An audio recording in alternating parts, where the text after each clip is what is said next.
Welcome to Christchurch, Hagley Oval. The sun's out. It looks a batting day. Day 4 here at the Hagley Oval is all about the cricket. Tomorrow might all be about the golf. New Zealand lead by 4 runs. England need 4 wickets. Day 5 in Christchurch, though, may well see the England team playing 4 balls rather than scoring them. Test cricket, though, has confounded and confused of late, so predicting or expecting anything often makes fools of us all. Mitchell and Smith stand in their way. Surely, though, we're 1 session away, maybe 2, from England going 1-0 up. And Instagram, don't miss a beat. Today with the Black Caps. Lots of content going on the New Zealand cricket outside of leg stump, and it's high, long, enormous blow. And Harry Brook, what an entertainer he is. What a player he is. Gone for 171. England has been bowled out, finally, 499, totally the lead of 151. Dunnington, here's Latham, playing down the wrong line, gets a thick outside edge, and he's caught by Brook at second slip. Big appeal for leg before wicket, and Wokes has got Kane Williamson. Oh my word, he's gone for a first baller. Tom Blundell's gone for a first baller. 155 for 6 is how it finishes. New Zealand with the slimmest. Just 4 runs. So that's how it sounded on day 3 here at the Hagley Oval. Time now for an odds update, though, with William Hill. In the Zone on TalkSport 2 with William Hill. 18 plus, gambleware.org. Pleased to say that Lee Phelps is with us. Lee, what have we got ahead of day 4 here at the Hagley Oval? Well, as you said, England are really short price favourites. 1-33 they are to win this match now. The draw 100-1 and New Zealand 9-1 for obvious reasons, like you said. Really, everything's in England's favour here. When you're looking at the betting at the minute, you can have a bet on the over and under total runs for the second innings for New Zealand. That's at 247.5 at the minute, so it's 5-6 over. 5-6 under. You can take your pick on that. I mean, obviously, they need to get some runs on the board and set some kind of total for England. I think the interesting market here is the top run scorer live in the second innings. Myself and our resident cricket expert Ben Barrett have been having a debate on this tonight. I quite like to be with Kane Williamson in the clubhouse on 61. He's 8-11 favourite to be the top run scorer. Daryl Mitchell, though, is Ben's pick. Look, he's done 31 runs. If he loses a couple of his teammates early on here, he might just start swinging. And if he starts swinging just to get some runs on the board, then that might take him above that 61. I think it's an interesting market. Nathan Smith is next in the betting. Obviously, he's got a long way to go to get anywhere near Kane Williamson, but he's 18-1 to be top scorer in this second innings. Obviously, on 1 not out as it stands at the minute, and then the rest of the order are much bigger prices. But yeah, it's going to be fascinating to see how quickly England can get those wickets, and conversely, how many runs they can put on the board quite early here in New Zealand. But yeah, England massive favourites to win this. Thanks a lot, Lee. That was today's odds update with William Hill. 18 plus, be gambleaware.org. In the Zone on TalkSport 2 with William Hill. 18 plus, gambleaware.org. One of the more heartening, or most heartening moments yesterday was Chris Wokes. 2 wickets in 2 balls, and he nipped out Tom Latham at the top of the order. Wicketless in first innings. Pressure's on. Pressure is always on when you're playing professional sport. And Chris Wokes has stood up to the challenge. He caught up with TalkSport's Scott Taylor just a few moments ago. Chris, thanks for joining us. Well bowled yesterday. How did that feel, getting those 3 wickets yesterday? Yeah, really nice to obviously pick up some key scalps. I think obviously, Kane Williamson has looked set in both innings, so to obviously break that partnership, and then obviously to get a wicket next ball is always nice. Obviously with them still behind as well, it's quite a key moment in the innings for us. So yeah, obviously a job to do this morning though. Could this take us through that feeling when you got Blundell 2 in 2 balls? The atmosphere looked amazing within the team. Yeah, it did, and then he reviewed it straight away. So obviously he kind of puts you on edge a little bit, thinking, maybe he hasn't hit it. But I was convinced at the time, and obviously thankfully there was a spike on Alter Edge, and yeah, always nice to get that 2 in 2 balls and gives a bit of a buzz around the group, obviously. So yeah, the hat-trick ball wasn't overly a great ball, but so be it. And there's been a lot of external noise about your record overseas, so it must be really satisfying to perform as you did yesterday with those 3 wickets as well. Yeah, I mean, that noise is always has been there for a long time, so I'm kind of used to it. Kind of block it out and just go out there and try and do a job for the team, which is always what it's about. And as I say, yesterday it was nice to contribute. So hopefully we can get a couple more this morning and contribute again. Are you someone that sort of needs to, as we saw in the first innings, are you someone that needs rhythm first? And because you haven't bowled since that first test in Pakistan, so is it a case of getting overs under your belt and then? Yeah, I mean, I'm always better for overs under my belt. I always feel that way. But I actually felt like I bowled relatively well with the new ball in the first innings. Just didn't quite get the nicks. That's just generally that can be the way it goes sometimes. But yeah, felt okay. Felt actually in half decent rhythm. So it was nice to get the rewards yesterday. And how have you found the last 6 months? Obviously, Jimmy Anderson's retired, Broader's retired. You're leading the attack. How are you feeling it? Good. I've enjoyed it. The home summer went really well. Felt like I contributed really well to obviously a great summer for us. Pakistan was very different, obviously conditions-wise. Felt like I went reasonably well in that first Test match. Obviously, it was a great win as well. So, yeah, look, I mean, I've enjoyed it. Really enjoyed it. Obviously, it's been very different feel to not having, Jimmy and Broady out there in the middle. But I've enjoyed the role that I've been given, and yeah, hopefully I can continue. Just a couple more. We saw Jacob make his debut this week. You obviously know him well, being a Warwickshire lad yourself.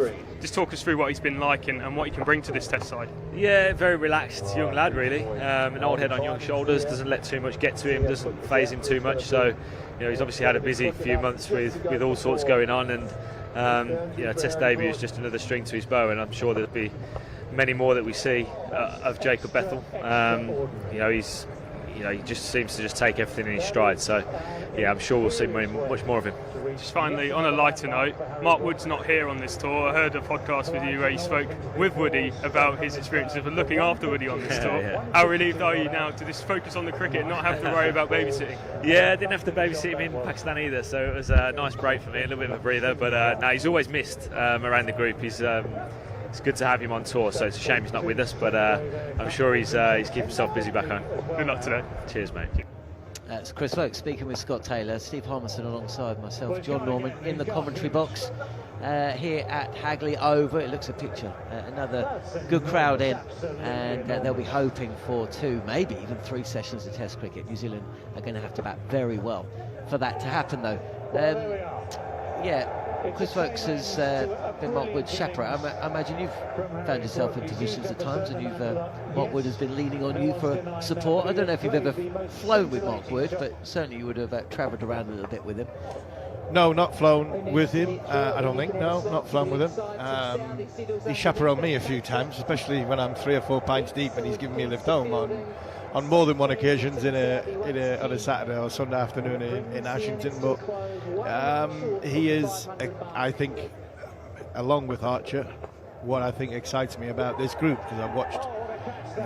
Chris Vokes got better as the summer went on. He's slow day one. He did really well yesterday. Cars, Atkinson. I mean, we're starting to pool together some really sort of exciting talent of fast bowlers, coupled with the fact that you throw Josh Tongue and Jamie Overton once he starts, when he starts bowling and getting fit. Matt Potts is out here, so the stock is high, the stock is good. Keeping them fit is always a challenge, but I was really pleased for Chris Vokes yesterday. Yeah, absolutely. Because there would have been, John, a lot of people ready with their knives at the end of this Test match if he didn't have a good day yesterday and today, writing him off, thinking that's him done. Probably his last Test match, if you think about his away record and his away form. So he got it right yesterday, he got it in a good area, and he got duly rewarded. So, good on him for that. Yep, well said, Steve Harmison. Rashan Ravindra spoke really well following day 3 yesterday. Difficult day. It's been a very difficult Test for New Zealand, wherever they look, really. Their bowlers have performed well, as has Kane Williamson, but apart from that, it's difficult to pick out too many positives. Glenn Phillips in first innings as well.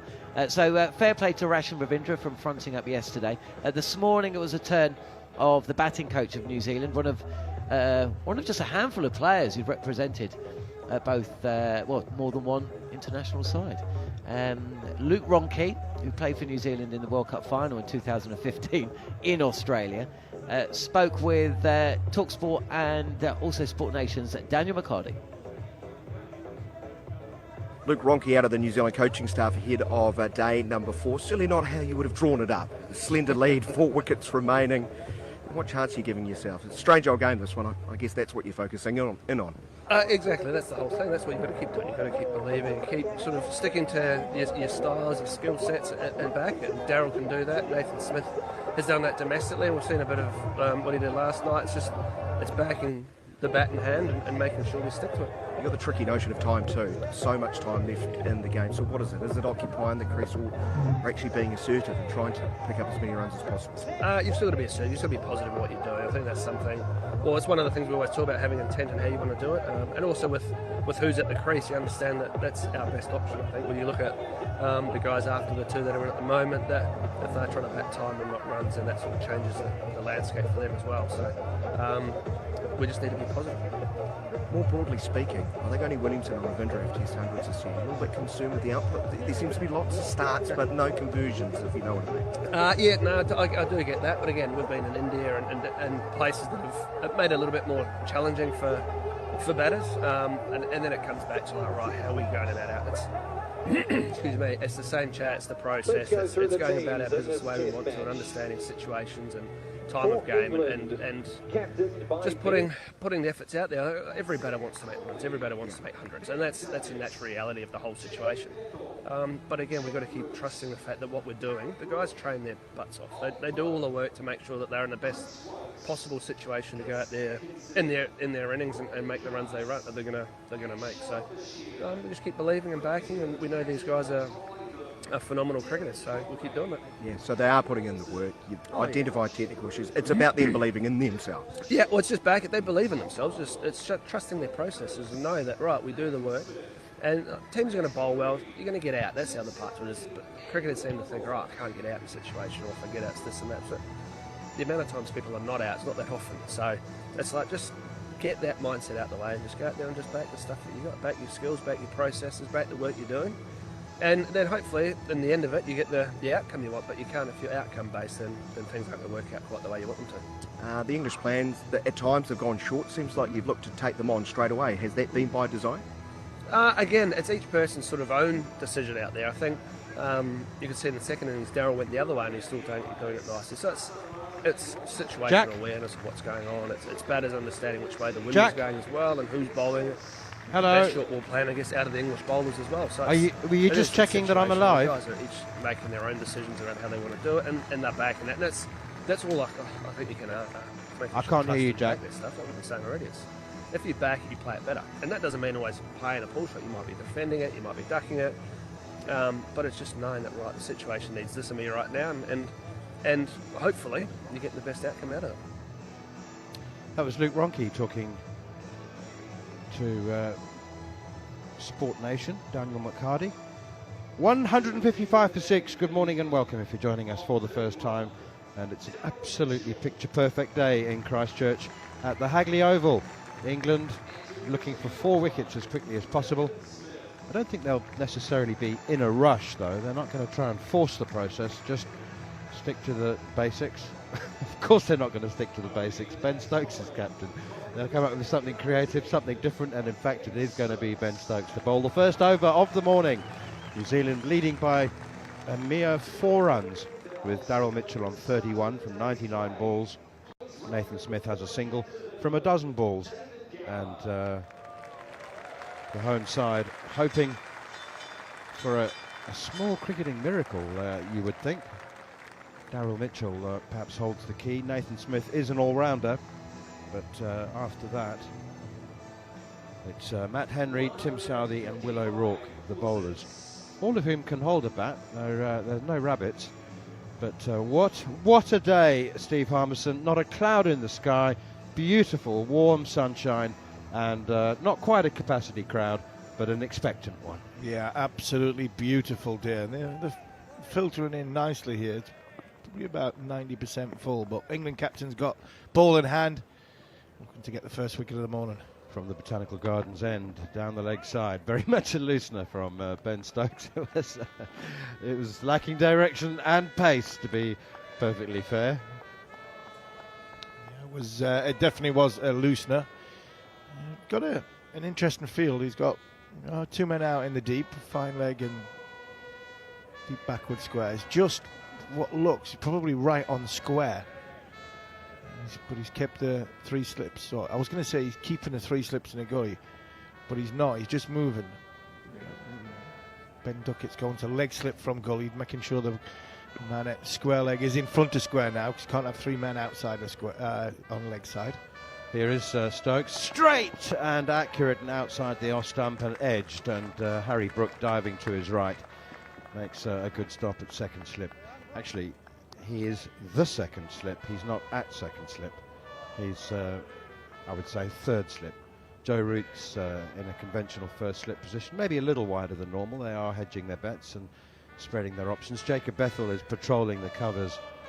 Chris Wokes at mid-off, deepish mid-on as well.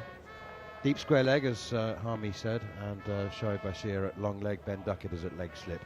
Here's Stokes once again up to the crease now, bowls full and wide, and much better pace from the England captain. And carry as well through to Ollie Pope. Daryl Mitchell played for, obviously, for the end of play yesterday. England bowled very well. He scored 3 runs off 48 balls at the end of play yesterday. So he started again, just having a look at what England have got to offer. I still think they're going to have to, if they want to have any influence in this game, Mitchell's the one that's got to do all the bulk of the scoring. Here is Ben Stokes once again. Another one down the leg side here, and the leg glance from Daryl Mitchell.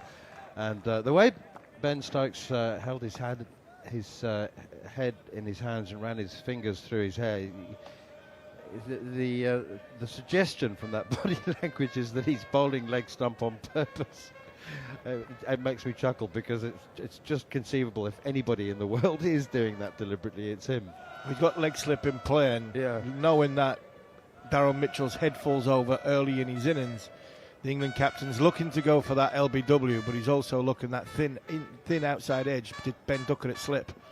Stokes in again to Mitchell on the first run of the morning, as the right-hander nudges it wide of Chris Wokes to mid-on, and they trot through for a single, and the lead moves to 5, 156 for 6. Must be extremely counterintuitive as a fast bowler, Harmy. I don't know how often, if ever, you attempted to change the line that you had grown up and practiced all your life and all your career. Fourth stump or hit the top of off stump, and then you come up with a cunning plan and bowl more at leg stump. Here is the leg slip has gone now for Nathan Smith, and he's back and across and pushes it out to Wokes at mid-on, straight to him, but not with any great power, which enabled them to scurry through for a quick single. Wokes picked up and had a shy at the non-striker's end, only 1 stump to aim at, didn't hit it, and the over comes to an end, just a couple from it. Ben Stokes' 3rd over of the innings. New Zealand 157 for 6 after 50 overs now. Yeah, it's always the challenge from a bowler's point of view, especially when you bowl at tail enders, isn't it? When you bowl at tail enders, you've got to bowl differently to you would at the top 6. That's what everybody believes you have to do. Bowl it close at the stumps and bowl at the stumps, because you bowl at top of off stump to a top of middle and off to a top player, depending on where you're playing in the world. But the majority of the time, they'll hit you through mid-wicket, hit you straight back down the ground. But a tail ender, if you bowl 4th stump in the channel just outside, trying to drag him forward, a top 6 player that you're trying to nick off, the tail ender's got no chance of hitting it. So it's always a challenge to move your lines and lengths, and that's the art and the beauty about fast bowling. Sometimes it's natural for people. Some people are, and it's not as simple just to run up and try and hit the stumps. It sounds stupid, because that's the idea of the game, but it's not. Because if you do that against good players, you bowl on the stumps against good players, they'll murder you. Brydon Carr to bowl the 2nd over of the morning, and there's some tinkering, some substantial tinkering with the field now, and Joe Root seems to be directing traffic at short leg. He's just making sure that the long leg is in the right position. Here is Brydon Carr, and that's down the leg side, short and pretty hostile down the leg side though. Smith steps inside the line of it and leaves it alone. The man is now India's bowling coach. He was a very fine fast bowler himself, Morne Morkel. The wide Yorker, Harmy, is a product of T20 cricket, I think, mostly. I mean, I don't think 20 years ago, even 15 years ago, you would have had too many fast bowlers being asked to bowl Yorker length, 2 foot outside off stump. But here's Bryden Carse up to the crease now, bowls and pushed away out on the onside by Smith, and Carse does the fielding himself. But he had an absolute mental block. He was a very fine bowler in every format. But when things started to go wrong and he was first asked to bowl wide Yorkers, he couldn't do it, and he never ever mastered it. It was just a mental block. He just couldn't do it. Might be for the size of him, Manners. The big, say tall bowlers, they do have problems landing in the right place, and Bryden Carse, tall bowlers, just landed over the line, so that was a no ball. But yeah, I think long levers, getting it into that blocker was always going to be a challenge. Here is Carse once again. That's a lovely, lovely on drive from Nathan Smith. He'll get 4 for it, I think. If it doesn't reach the boundary, it'll stop just a couple of inches short. It does reach the boundary, but it was full. It was full and straight, and Nathan Smith has just eased that away. Didn't try to hit it really hard, didn't overuse the bottom hand. Lovely, lovely cricket shot. Beautiful shot. It wasn't a bad ball either. It was full of length. It was pitching just outside off stump. I think it was straightening a touch, but didn't try and hit it too hard. Didn't try and whip it through the leg side. Just tried to lean on it. It's a beautiful shot from Nathan Smith down the ground. Here is Bryden Carse, and Smith now opens the face of the bat to back a length delivery and guides it very skillfully past second slip and down to the unguarded third boundary. So back-to-back 4s for Nathan Smith, and he's into double figures. 10 now from 17 balls, 166 for 6. That's 2 consecutive quality cricket shots. Yeah, he's in control of that. It probably hit a little bit more of the edge of the bat than he wanted, but he was trying to sort of drop his hands and run it down. I'd love to know how many runs Third's got this game. I mean, it's got to be close to a record. I mean, Ollie Pope got a lot of runs down there. Harry Brook got a lot of runs down there. I mean, Third has been very, very lucrative to both sides in this game. We've had the second most extras in this test match for this venue. 82 of them across the 3 innings so far, as Bryden Carse is in once more. That's down the leg side. There is a leg slip in place. Again, it was a rib tickler. At least that was the length and height. But it's down the leg side. It was in at the body, and that's why the leg slip is there. You're not deliberately bowling for but it's in the batsman's mind. And if you're bowling rib cage, then the leg slip just makes perfect sense. And just second thoughts about glancing. Yeah, leg slip is in that position for the one off the glove into the rib cage, or the one where the batter's setting himself. He goes full, and it's a little flick down the leg side. Here is Bryden Carse again, and this time outside the off stump once more, left alone by Nathan Smith. 166 for 6. New Zealand lead by 15. They had a positive bank account of just 4 runs overnight, so now 15. It's I don't think will become consequential until they've added another 250. Another 200, then it might become consequential. Another 200. This is a good pitch. It really is a good pitch. There's something in it I really think it's a good cricket pitch. There's something in it for the bowlers. There's something in it for the bat. Here's Bryden Carse, and again, back of a length, up onto his toes goes Smith, playing it away defensively. I've often remarked that there's only one permanent structure at the Hagley Oval, and that is the Sir Richard Hadley Pavilion, which doubles as a corporate hospitality event year-round. And it is a magnificent facility with brilliant kitchen and catering services. But I'm actually wrong. There are 2 other buildings, I suppose, at deep extra cover with the bowling from the Botanical Gardens end, and they are Victorian-style wooden.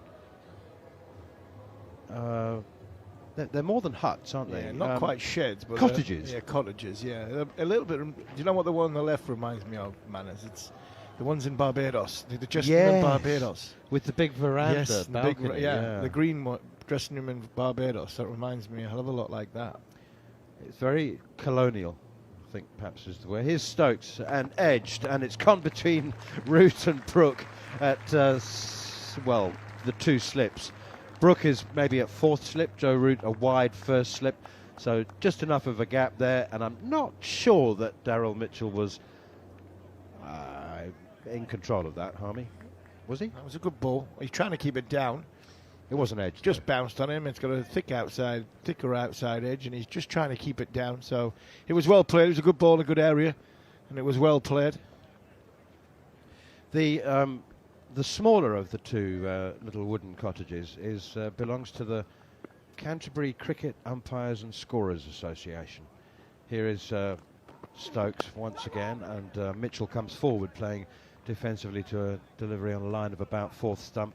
I think it's wonderful that the Umpires and Scorers Association have their own permanent structure, and it's been well populated throughout the course of the Test match. But underappreciated scorers and umpires, so for them to have their own permanent structure. It's not quite on the boundary, but it's a two-story building, and there's again a balcony on outside the first one, which has been well attended. That's short and pulled. Daryl Mitchell hit that as if he didn't want to damage the ball, in the way that you would pat a dog that was jumping up at you and you didn't want to hurt it. Yeah, you didn't want to hurt him, but you didn't want him to bite you. Yeah. Yeah, it was just a little bit of get off me. It was a good ball. It was nipped back into the sort of midriff area of Mitchell, and with the men back, he doesn't want to take it on after what happened in the first inning, so he just eased it into the leg side. Ben Stokes is now going full bouncer mode. You know, Harry Brook's coming out of slip. England have got 3 men on the offside, 6 men on the leg side, and the England captain is putting all his eggs in one basket and telling Nathan Smith, I'm going to start bowling halfway down the wicket here. A short leg in as well, and 3 men out in the deep and 2 on the leg side. So all basically for the attacking shot. Stokes bowls the bouncer. Smith knew it was coming and left it alone. So it's a tactic that Stokes thoroughly enjoys, isn't it? It hasn't taken him long, and why not? It's like I said yesterday. It's his team, it's his toy, and he can play with it like he wants. Absolutely. And I mean, when it wasn't his team and it wasn't his toy, that's what probably got him into a position of a knee problem. But he seems to be fully fit now, firing, and this is what he's going to do. Here he is once again, bowls short. Smith does take it on, plays it nicely, pulls it with the roll of the wrists, and Ben Duckett at I don't know how to describe that position. 45 degrees, so you've got a deep square leg and an orthodox long leg. And Duckett is the man that goes, he's 15, maybe 20 yards in from the boundary on an angle of 45 degrees. We need to come up with a name for that. And I can't think of one, but it's all changed with Daryl Mitchell. Well, not quite all changed, but Duckett has moved from that position now. He's there very much for the top edge pull, or the paddle pull shot. He's now moved to leg slip. So 2 wide-ish slips and a leg slip as Stokes is into Mitchell. Bowls full and straight, and Mitchell pushes it up towards Wokes at mid-arm. No run, 172 for 6. Lead is 21. Mitchell 37, and Nathan Smith has 11. Lead of 21. If you don't, the Cantabrians, the people of state of Canterbury, tell me that they don't get very many warm, sunny days in early summer, which this is at the end of November, and we've had a few hours of cloud and cold wind, but basically mostly sunshine for 4 days. It has been beautiful. We've had 2 really, really good days out of the 4 that we've had. I mean, exceptional days out of the 4 that we've had so far in this Test match. We had a couple of days when we got here, which were nice and warm. But bearing in mind, we're coming from the northeast of England where it was -1. So, I mean, even yesterday was a warm day, 15 degrees.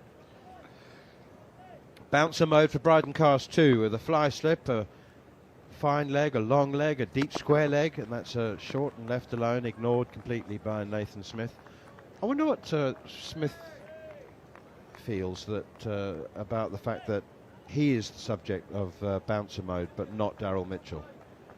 I mean, Smith's on debut, but there'll be enough footage, I assume. And if not actual footage, then data analysis on the number of times he plays the hook and the pull shot, because he has played 53 first-class games and had a very successful stint with Worcestershire, of course. Here is Bryden Carse again, and forces Smith to rise up onto his toes, pushes it wide of Bashir at extra cover, or wide mid-off. Looks a very, very accomplished batter, does Nathan Smith. Number 8 for New Zealand. His game looks in good order.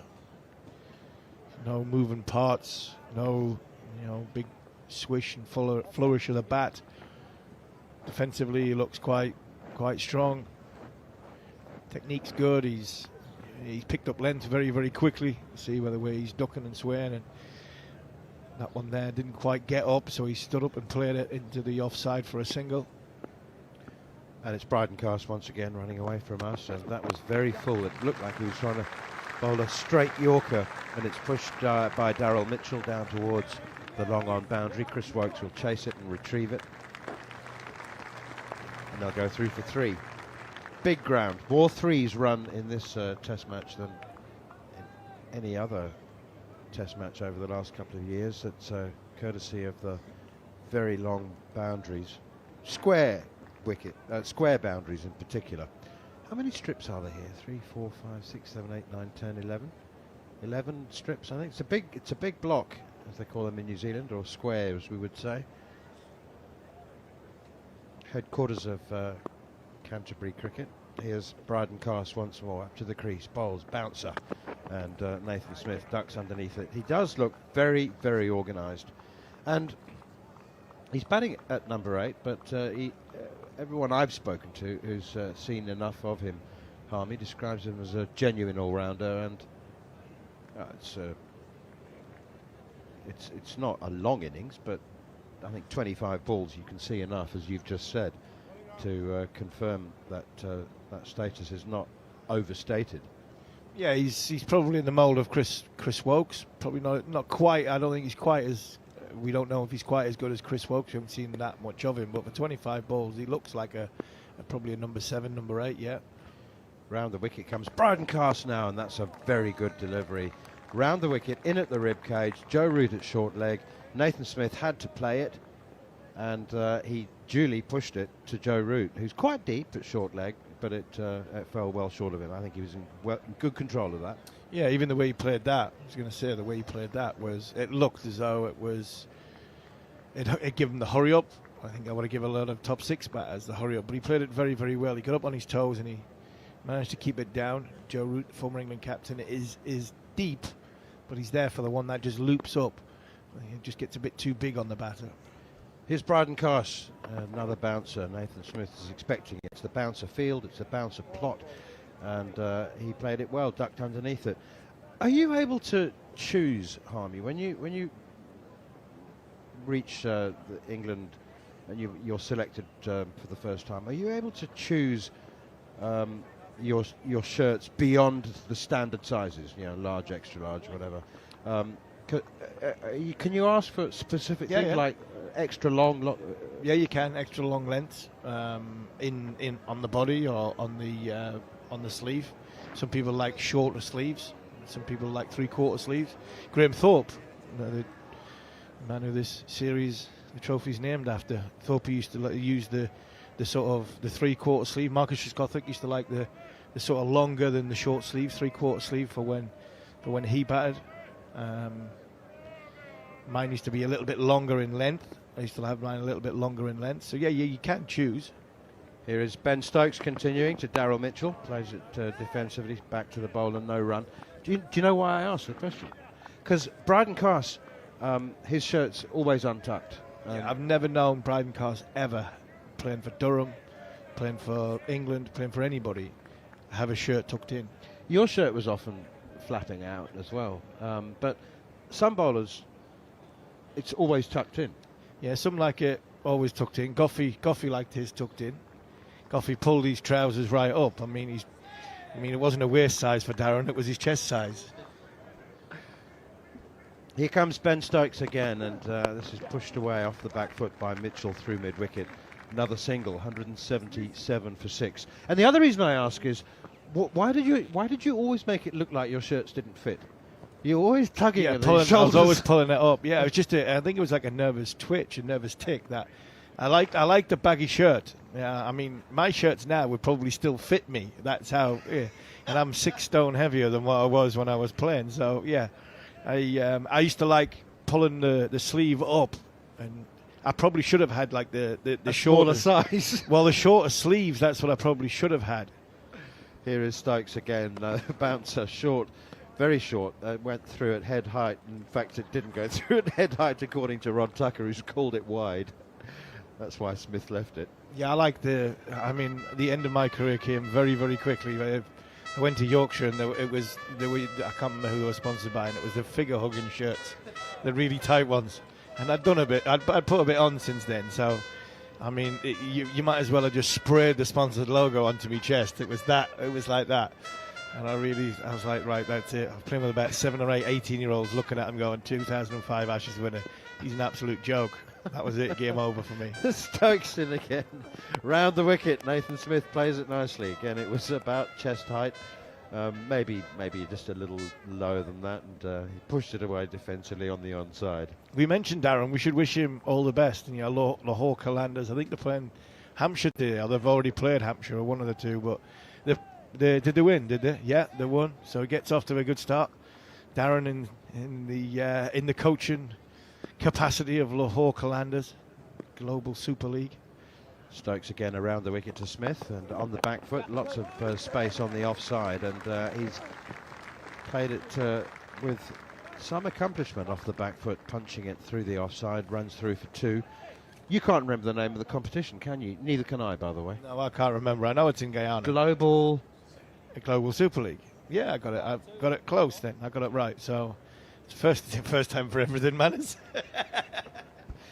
It's in Guyana, and it's a strat. There's apparently lots of cash up for stake for the players and prize money. That's a bouncer from Ben Stokes, flies through to Ollie Pope as Nathan Smith has nothing to do with it.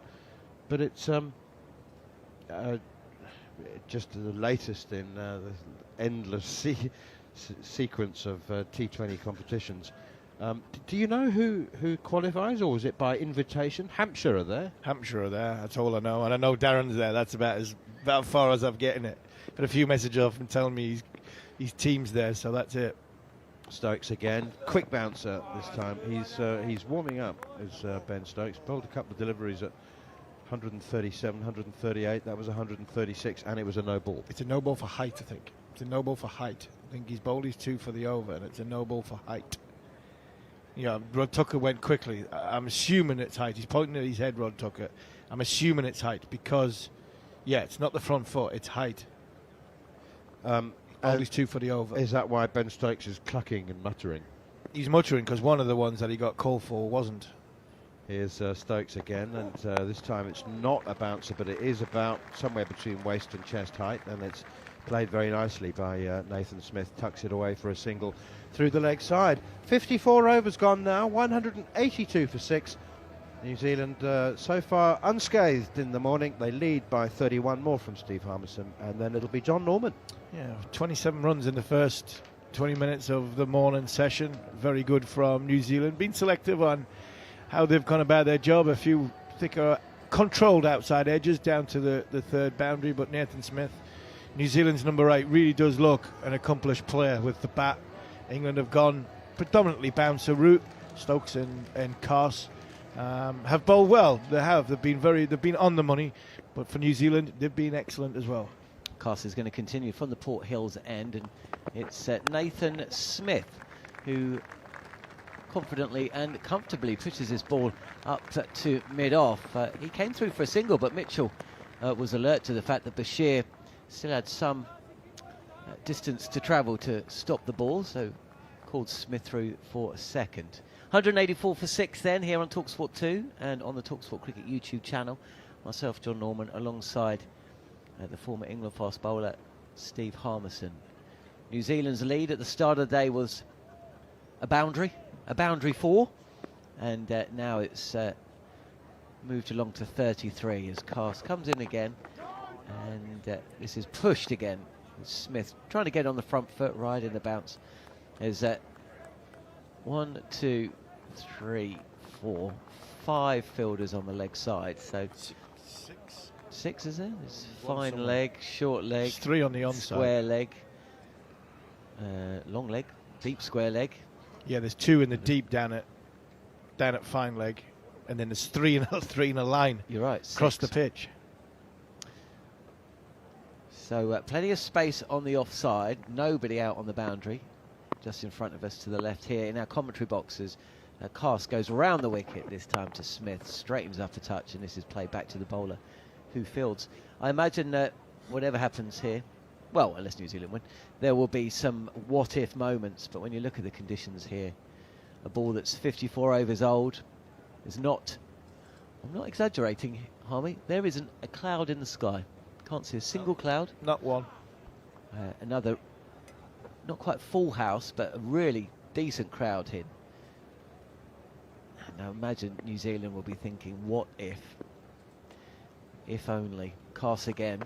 This is straight off stump and clipped hard to Chris Woakes at mid-wicket, who did a lot of the damage yesterday, picking up 3 wickets, did Woakes, 3 for 39 from his 13 overs, dismissing Latham early, and then coming back late in the day, just when New Zealand were thinking, could we get to stumps? Just 3 down.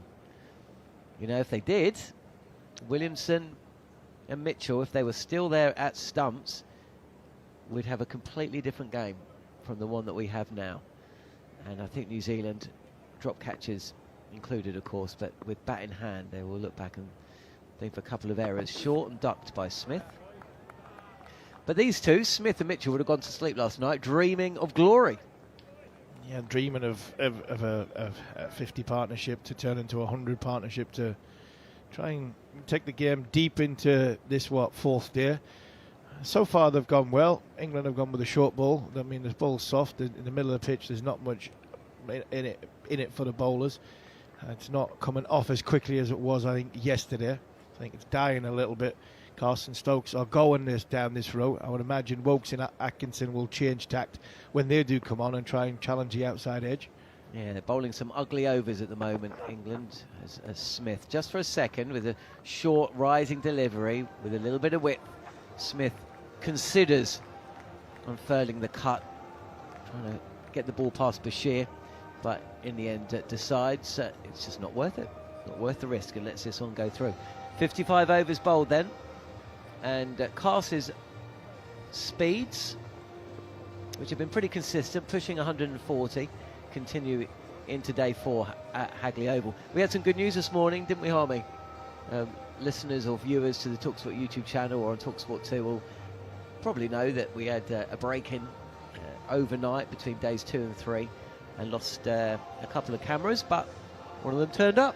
Yeah, one of them turned up, which was, very, very pleasing for Katie, who was panicking yesterday morning when we arrived. There was no panic. Yeah, no panic at all. But just disappointment. Yeah, but no, we got one of them back. Hopefully, we'll get another one. If not, we'll go with what we've got. We tried our very, very best to make sure that people on YouTube got to see us, and I think we only lost an hour, didn't we? Was it an hour? So, fair play to Katie and everybody that helped us out yesterday. It was very, very warmly received. Stokes is going to continue from the Steve Harmison Botanical Gardens end, and this is pushed to Chris Woakes coming out. No, Gus Atkinson coming in from the deep square boundary for a single. The cameras were back by the time me and Jeremy Coney were sharing an ice cream. There's a radio and YouTube first. He's right behind you, and he hasn't brought you one yet. We've had a pie this morning, and we could have done with a little bit of an ice cream just to finish it off. Well, we've had a delicious pie this morning, haven't we? I had to interrupt you eating it to get comment on Chris Woakes. Yeah. Is that my first one or second one? Was there a second one, was there? We've got a nice coffee on the go. Missed breakfast. We did miss breakfast, both of us. Leg slip in place and 2 slips for Smith, who just withdraws the bat and lets this sail harmlessly through. No run. New Zealand have added 30 to their overnight score. They're 185 for 6. Stokes has changed tact. He's gone for the pitch up now. He's gone back to 2 slips. Root at second slip, Brook at 4th, Bashir at backward point, Bethel at extra cover. Mid-on and mid-off are very straight. Mid-wicket straight. Ben Duckett's still at leg slip for the one that's pitched up and fallen over. Over the wicket is Stokes, and this is drawing Mitchell forward, who plays with a straight bat. Yeah, I mean, this is the thing. If you're going to be bouncing a team that aren't really looking like they want to take the short ball on, it's flat pitch, the ball's soft, and cricket can get a little pedestrian, yeah, as we're told. So I think we have seen Mitchell not edge one into the slips, but didn't seem to be in control of a ball that just went past, squeezed past second slip and gully. This is on the up drive from the bat of Smith. It was in the air for a touch. There's Carse at mid-off with extra cover, and Smith has managed to guide the ball between the two. Didn't seem quite in control of this shot, but they had another couple of runs to the score, 188 for 6. It was a nice shot from Smith. On the up. Didn't quite get over the top of it, but managed to open the face just enough to guide it into the gap. England have gone away from the bouncer the bouncer barrage, because New Zealand have, rightly so, not gone at it. There's a long way to the second new ball, so bit of sort of ducking and bobbing and weaving and standing up and playing. England have changed and gone back to the more conventional, trying to pitch the ball up and see if there's anything in and around that sort of 4.5-5 metre mark. Stokes again, and this is a touch shorter, and just clipped fine down to fine leg, where Zach Crawley comes in from the boundary. Another run to the score. Smith on debut was impressed. He's one of the plus points that's come from this game. He moves to 20, and rather Mitchell actually has moved to 43. That brings Smith back on strike. But irrespective of that, Smith has one of the plus points from this New Zealand performance. Absolutely, Smith, O'Rourke. I mean, New Zealand bowl well. They just didn't catch very well, and that's been spoken about a hell of a lot. Got a simple technique with a bat, but a very, very, very, very good one. Yeah, it might be a quandary for New Zealand selectors and coach Gary Stead, as Smith will take a single to the leg side. Jeremy Coney's coming in, actually. Maybe he can answer it. But Wellington test match and Hamilton test match, New Zealand do have a frontline spinner to call upon, Mitchell Santner, who performed miracles in the second test against India. Sat out the first and third test matches, but he is back in the squad for the Wellington test match. And there's I see Sport Nation on social, there's been plenty of chat. Jeremy Coney, Ian Smith, Chris Harris, about whether Will Young should come in. If he does, who should he come in for? But there's also a conversation to be had about Mitchell Santner. And if he is to come back into this side, this New Zealand side, and you expect there will be a change or two, who does he come in for? Nathan Smith, potentially the man whose place is in danger. Unless, of course, Gary Stead and the selection team. I'm not sure who comprises the New Zealand cricket selection team, but I imagine that Gary Stead is one of them. There's Carse continues, and it's Smith getting up on his toes and defending back down the track. Good morning to you, Jeremy. Hope you're well. Morning, John. Thank you very much. Yes, I am indeed. And good evening to people in the UK. What is it, Saturday night over there, is it? Yeah, Saturday night, so we all woke oh, up. They'll be all round the radio. Well, yeah. Actually, yes, why not? Yeah. Either the radio or on our YouTube stream. The wireless. The yes. wireless, the DAB. I mean, there's great interest in this series. And also, of course, there's no problems about having to get up for work. Struck on the pad this time, Smith, and he's given. This is kept a touch low. Carse's struck. I imagine that the batter will review, but England celebrate. Carse picks up his fourth wicket in the innings. New Zealand 190 for 7. Looks a pretty reasonable shout too, you're right. It just squatted a bit, this ball, and just surprised Smith, the batsman, as he was on the back foot, so it's probably making impact around about the front crease, or just in front maybe. not much. Coming back in from outside the off stump, hitting him on the knee roll, definitely. His bat is looking as if he wants to play it to the leg side, which means that might be the reason he's missed this. And if it does hit the stumps, it'll be roundabout leg stump, I would think. Well, we're watching it up on the big screen here at the Hagley Oval, where Daniel McCarty has made more than one appearance over the course of the last 4 days, imploring the spectators here at Hagley Oval to tune into Sport Nation. And when the England team looked up, and there is no, the ball has not hit the bat, that's for sure. When the England team saw the first replay, they started celebrating. So we will see now whether they are right to. They are indeed. 3 reds and you're out. So Nathan Smith's got to go for 20. Takes a review with him as well. He's batted time and he scored a couple of runs, but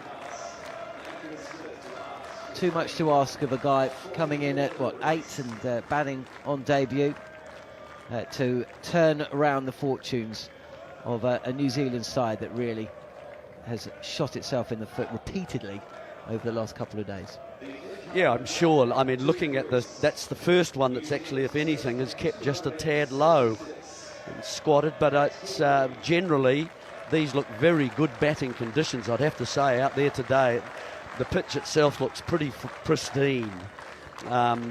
Yes, there are some obviously traffic from the running through of bowlers and so on, so there are some marks where you'd expect them. But the actual part where the ball is pitching, it's in very good order. And, you know, once the ball gets, you know, we're into the late higher 50s, aren't we, with the overs in this innings so far. And really, if there's a mistake that's been made there, it's just by playing across the ball slightly.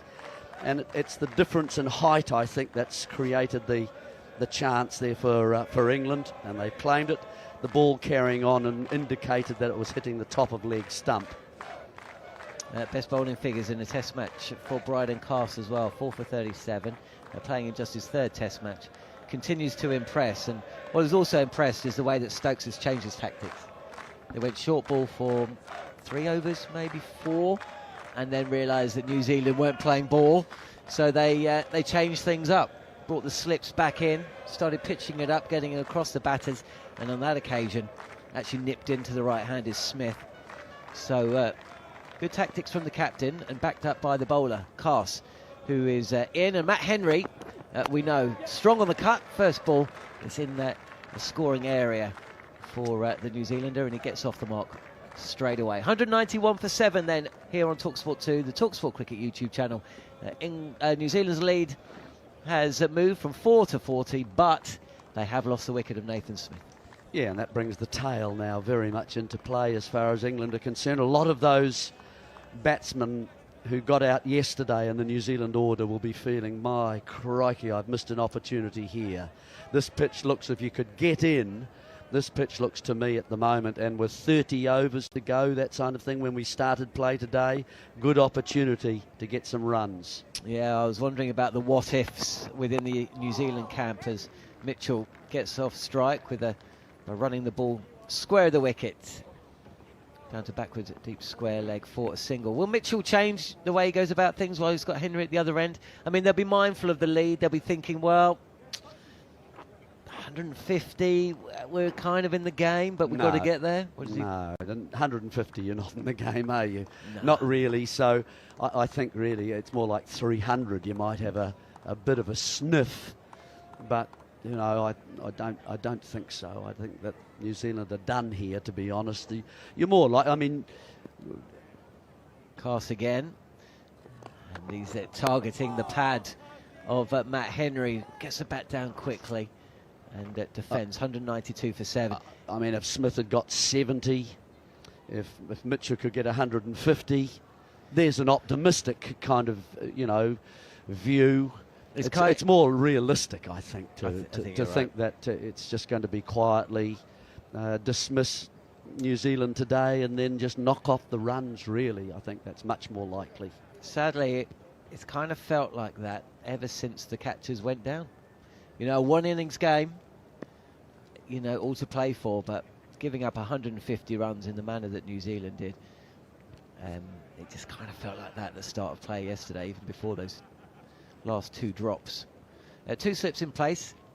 England persisting with a leg slip. There's a gully and a point. Struck on the pad. This is pitched up. This looks good. This looks really good. He's been pinned in front of the stumps as Henry. Carr celebrates. A little chat between Henry and Mitchell. But New Zealand have already lost a couple of reviews, and I don't think they're going to waste one there. They're not. Henry walks. Carr strikes again early on day 4, and he holds the ball aloft and takes applause from the crowd. A fifer for the first time in Test cricket for Brydon Carr. And the way he's gone about his short international career, you can absolutely guarantee it won't be the last time he celebrates in such fashion. 192 for 8 then, New Zealand, on the morning of the 4th day of the first Test. A lead of 41, but Henry's on the way back. Yeah, the length has just created a problem for Henry, and it was too full. He was on the back foot, sort of frozen feet really, not being able to move them forward or back to give him a chance to get access to the ball. If anything, a heavy head that fell across the stump slightly, so he was always playing across that ball and misses it, and it's into the pad. And of course height is no issue there. No point in even reviewing that, I don't think. And so another wicket for Carr. Well done, Carr. He's bowled at a decent clip right throughout this Test match. He's tried different lengths. He's got a natural kind of inward slant towards the right-hander that is useful in these sorts of conditions. And so he deserves his 5 wickets here. And so this change in tactic from going short to going full again has certainly worked for England. So well done them, and 2 very quick wickets. And so the morning has changed. Morning, Jeremy. Good morning, everybody. Hitting 2/3 the way up leg stump. As we check the replay, Matt Henry knew, grimace across his face. Carr, excellent. 9 for the match. 5 for 39 of 16 demanding overs. And New Zealand's scorecard, one at 192 for 8, because, as you and John Norman have rightly pointed out, it's a good surface. So England have bowled very well, made the most of the opportunities, as Stokes continuing from the Botanical Gardens end full. Mitchell, a lone figure now for New Zealand, 44 not out. Tim Southee comes out to bat. What is this? The last Test for Tim Southee? We don't know. No. I think it's an interesting talking point as you cast your eye ahead to Wellington and Hamilton about possible changes. Yep, sure, okay. Well, we can talk a bit about perhaps the New Zealand makeup and the side, what might happen. It's what we are thinking. Let's first make that point. Well, he's in the squad for all 3 tests. They've named the squad. Why do they do that? Why do they do that? Why name the Test side squad for 3 when you're at home? Stokes leg side, and Mitchell turns him around the corner to long leg. I'll give you. You don't need to do that. You don't need to, and we could choose anybody that we want, really. Can I make this crystal clear? I agree with you. I will try to answer your question. Why do they do this? My supposition would be that they have thrived under an era of consistency, of people knowing their place, of knowing what's ahead, not feeling under pressure. That is my guess. Now, whether or not that's the right way, I'm happy to discuss that they feel consistency, continuity has been a cornerstone to how they go. As Stokes goes short, a slippery one as Southee looks around, sees lots of fielders in the deep, but he doesn't take on the hook stroke. He actually moves inside the line of the ball, and it's through to Pope. Yeah, I suppose there's comfort, I suppose, is the word you might use as well, is for those who are selected that you're chosen. But I do think if you've got the opportunity, if there are injuries, for example, the home side has always got. Hello, this is what's happening up here at the bowler's end at the moment. I think it looks as though Stokes is going to not complete the over by the look of it, doesn't it? And is that Atkinson going up now to complete the Stokes over? Now, whether that means there's a problem for Ben Stokes or not, He's not leaving the field, is he? No, he's not. So maybe he's just felt something in his hamstring. It was his most recent injury. What have you spotted, Jeremy? No, I'm just looking at the last ball before the change. Nothing obvious there. No. He's just being overly cautious, and when the opposition only has a lead of 42 and are 8 down, he could afford to be. He's staying on the field. He's at mid-wicket, so Atkinson called in to bowl. Short. It's around ribcage height, but pretty sedate start. No real chance to get loose, and Southey looked comfortable enough in playing that to the onside. Yeah, just coming back to you. I mean, you can use as many people if you like. You're in your home country, of course. It's one of the advantages you have as a home side, don't you? That you've got the entire cricket world in your country you're able to select from if someone gets injured. Atkinson continuing for Stokes. Short and a swing from Southey. He's so far through the stroke. It's almost at the back of the bat and gone straight down. So Stokes now at mid-wicket. Applauds. Strange that he hasn't left the field after taking himself out of the bowling crease. This has actually hit the grill. It's hit the grill of Tim Southey. Atkinson's bowled a slow ball bouncer. He's rolled the fingers right over it. So that's why Southey's so far through the shot. Swings, misses.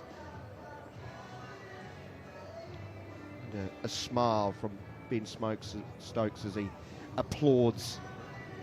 Crafty bit of bowling from Atkinson, who hasn't got a wicket yet in this innings, Jeremy. None for 37. He's taken some good catches, scored very brisk 48, contributed with the ball in the first innings. It's not a surprise, is it, that the English bowlers are going to attack Tim Southey with the short ball. They know that he's uncomfortable with the ball getting up around the body and doesn't appear to be able to get out of the way quite so easily. The only way he does is try and attack it. And of course, men are back, 3 of them, as the field is set at the moment. And that will be the applause of Stokes, the effort from his bowler Atkinson getting the ball up there. Atkinson moves past the umpire, wide down the leg side, a flick of the back from Southey. He doesn't collect the end of the over. That saw Stokes maybe just feeling his hamstring, taking himself off. Atkinson finishing the over, 193 for the loss of 8. New Zealand's lead is 42. They've lost Nathan Smith. LBW bowled cast for 21, and Matt Henry also LBW cast for 1. The wickets to fall today. Cast now 16 overs, 3 maidens, 5 for 39. Mitchell on 45. He'll continue this long-running battle he has had with Cast. Cast got him out in the first innings, if I'm not mistaken. Bowling short, he took him on quite early, Jeremy. And he has wandered away between innings and decided, no, I'm going to put that away. I'll play more conventionally. Well, it's worked for him too, hasn't it? And if you can just subdue those kind of instincts to, I mean, his natural inclination is to play aggressively. We know that. You and I have watched this for some years, haven't we, with Daryl Mitchell, as he's started batting at number 7 and then has moved up because of that and had some good success. The way that he plays, hitting down the ground, particularly straight off the front foot, and also pulling as well, because he plays so well off the front foot. He does get some short pitch bowling at him, but he's been hitting from low to high recently, so the ball always going up into the air, and was caught in that first innings. Field spread very wide, set for short pitch bowling as Cast bowls back of a length, and Mitchell right and behind, pushing to point, no run.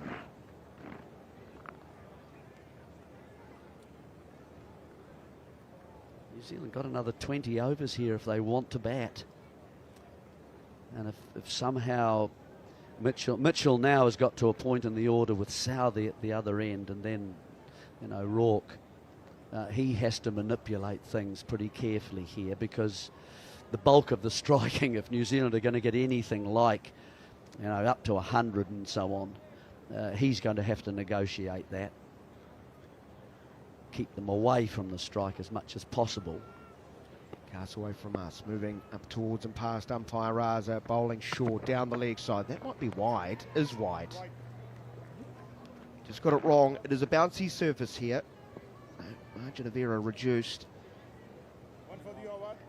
That's the 4th wide to go with 9 no balls, 1 league, but 14 extras for England in the field, and 42 how many in the first. How many no balls? Just as a guide. I mean, Well, I've got the 9 impression 20 in the match for England. Yeah, it's quite high, isn't it? Bowlers really striving to get something out of this surface. Around the wicket now, Cars. He adjusts much better as far as height and accuracy. Mitchell has to get a long way across and down to evade the ball. Smith on debut, of course. Maybe there's a bit of excitement in the early no balls that he provided. He said that himself. Did he? When we spoke to him. Yeah. He also said after he took his first test wicket, he blacked out for a few overs. Can't really remember. Hope he remembers he got Joe Root a couple of balls later. That's one you will want. That's one you want to remember. I think he should probably do that more often.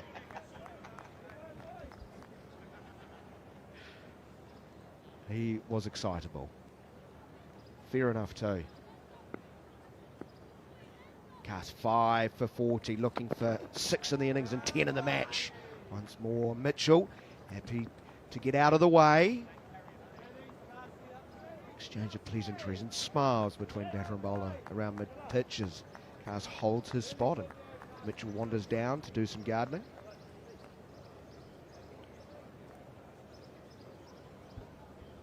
Okay, so this is getting near the back end of the over, second half of the over, if you like, and so this is where Mitchell can tuck it around and try and get up to the non-striker's end. Open starts Mitchell, bat raised high, gets a leading edge, he's trying to turn it through square leg, balloon straight but only halfway down the pitch, and Cars can't get close. Yeah, kind of the angle doesn't marry up if you're bowling round the wicket and going across the right-hander and at him to try and turn that into the leg side. Not quite so. It's much easier to go just to the offside, isn't it? There's no fielders really. Anything from just in front of point, nothing. It's Bashir just having a chat to umpire Tucker. Only figures, those two, keeping each other company. Cars bowls Fuller, middle leg turned to the England captain Stokes, who's remained on the field despite removing himself from the previous over after 3 balls. Going to see adjustment to the field here, Jeremy. Yeah, exactly. Short leg's going to come in, so Root's tucking the cap, that worn cap of his, in the back of his pants, gets the helmet now. Duckett's coming into a leg, slip leg, gully region. Fly slip going back. The orthodox long leg, forward square leg, 2/3 the way to the long boundary on the onside. Stokes going to remain at mid-wicket. Mid-on, still just Bashir next to Rod Tucker, having a natter. Just in front of point. Still, I don't expect this to be wide and outside of off stump, Jerry. I'm going to make that bold prediction. Yep. One slip quite wide too as Cars. Bowl short and Mitchell knew it was coming. He goes underneath. The end of the over, New Zealand 194 for the loss of 8.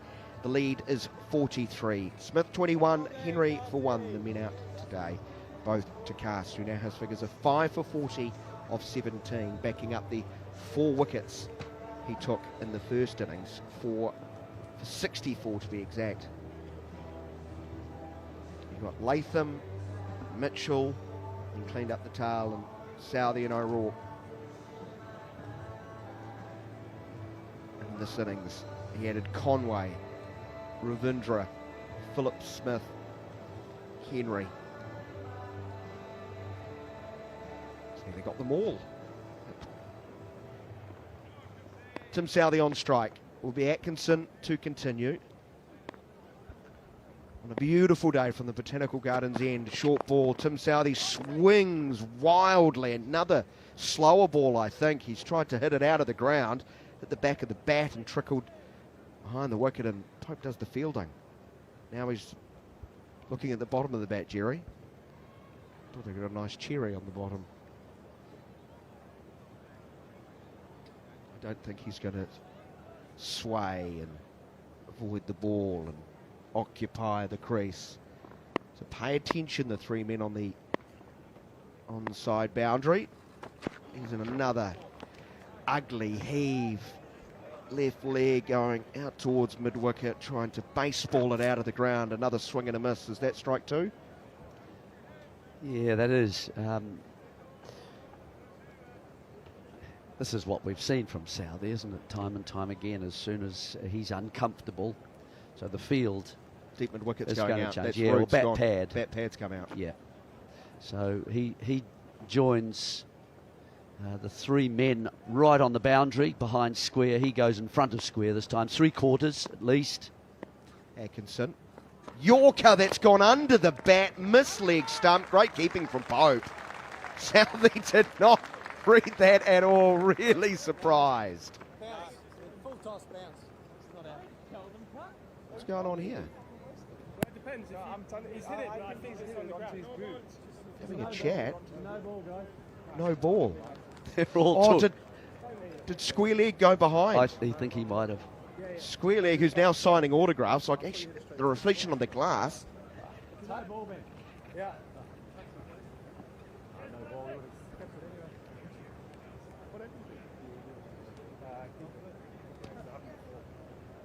Okay.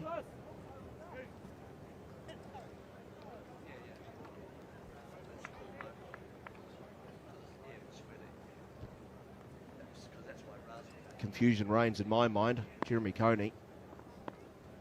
195 for 8 with that no ball. Short, and it's pulled high over the 1, 2, 3, 4 men fielding on the boundary. And Tim Southee has another test 6. He's had a few of those over the years.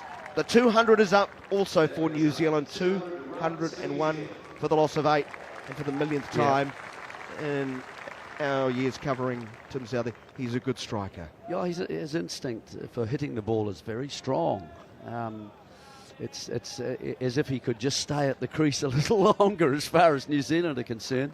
He's slowly making his way down the order now. But I think the ball before, there was a discussion, did he get an edge on that ball and was it a catch and so on. Right. But then it was no balled because Raza came in and said that the square leg was behind. Right. So that was 3 behind square.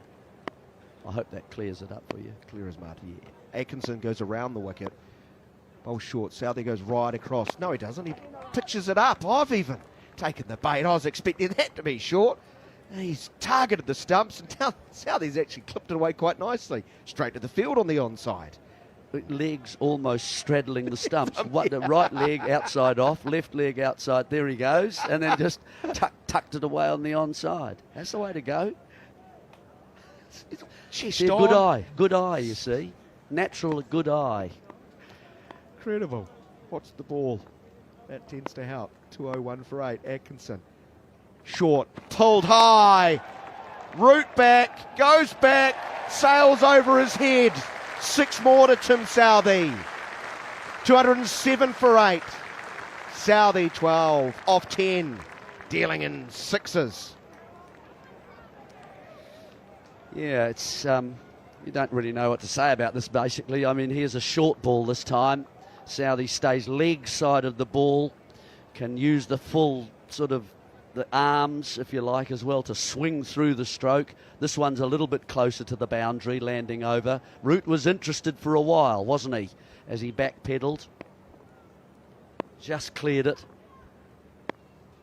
Southee waits, gets a bouncer. It's too high. Has to bail out of the shot. It slides through to Pope. That is the end of the over. It is drinks. He's up to 95 sixes.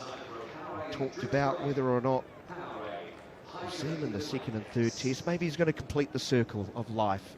His test debut where he smashed England, for about 7 or 8 sixes on debut. He now admits it was probably better if that didn't happen and if he nicked off for 40 in that test match, because people's expectations of Tim Southee as a potential all-rounder never seemed to wane. No, more from Jeremy Coney, because Southee with 12 off the over is 12. Mitchell 45. New Zealand's lead is only 56. It's 207 for the loss of 8. Yeah, I think 77 he got in that first innings, I think, at Napier. And I think it's still to this day is the highest score he made in Test cricket since then, and he's into about his 105th Test now, and that was his first. So he is a good striker of the ball, as I say, but it's just the ability to get that vision of himself being hit and taking it, and then if he could take one and realise actually you're okay, then it might have helped him, but it hasn't really got out of his mind, and that's why he plays this way. I was at that test match back in 2008. It's smaller ground though, isn't it? It is very small, McLean Park. especially square. It's a very long ground, but square. It's a rugby ground, so that's why that. They don't happens. play a lot of cricket there anymore, do they? They had problems with drainage. They had problems, yes, they did. That's quite right. So they only get a little bit of white ball cricket these days. I heard a rumour that they were thinking of maybe building a ground in Hastings. Have you heard that rumour? No, I haven't. Hastings isn't that far from Napier, is it? It's a town across. No, very close. Yep, 15 minutes, 20 minutes. It is a lovely part of the world. I think the shades of Darren Gough with Tim Southee. I think Darren Gough hit his highest score in his first innings. Although that would have been Tim Southee's second innings, I guess. Yeah, it was. Yep. And then, in England, you played against Ian Botham for many, many years. In fact, all the way up to Freddie Flintoff. I guess the Ian Botham chat stopped with Flintoff, and from that point onwards, it's been such a long time since Botham played. Flintoff played around 2004-05. That's when he was absolute peak, but Beefy must have played until about, I don't know, 90, played in the World Cup final 92, so yeah, 94, I'll be saying 94, so there was a good 10 years of could this be the next Botham. Dominic Cork had that tag, Darren Gough had that tag. There's quite a few along the way. Right, Jeremy's out of here. He's been replaced by Harmy. Jeremy, if we don't have you back on TalkSport, thank you so much for your time over the course of the last 4 days. Always welcome in the commentary box here on TalkSport 2 or by the TalkSport Cricket YouTube channel. Myself, John Norman, joined by the big man, Steve Harmison, for the next 20 minutes or so. I might actually be on with Jeremy on Sport Nation at the end of the hour. We will still be playing within the hour. England are going to have to knock off at least 57 runs. New Zealand's leads 56.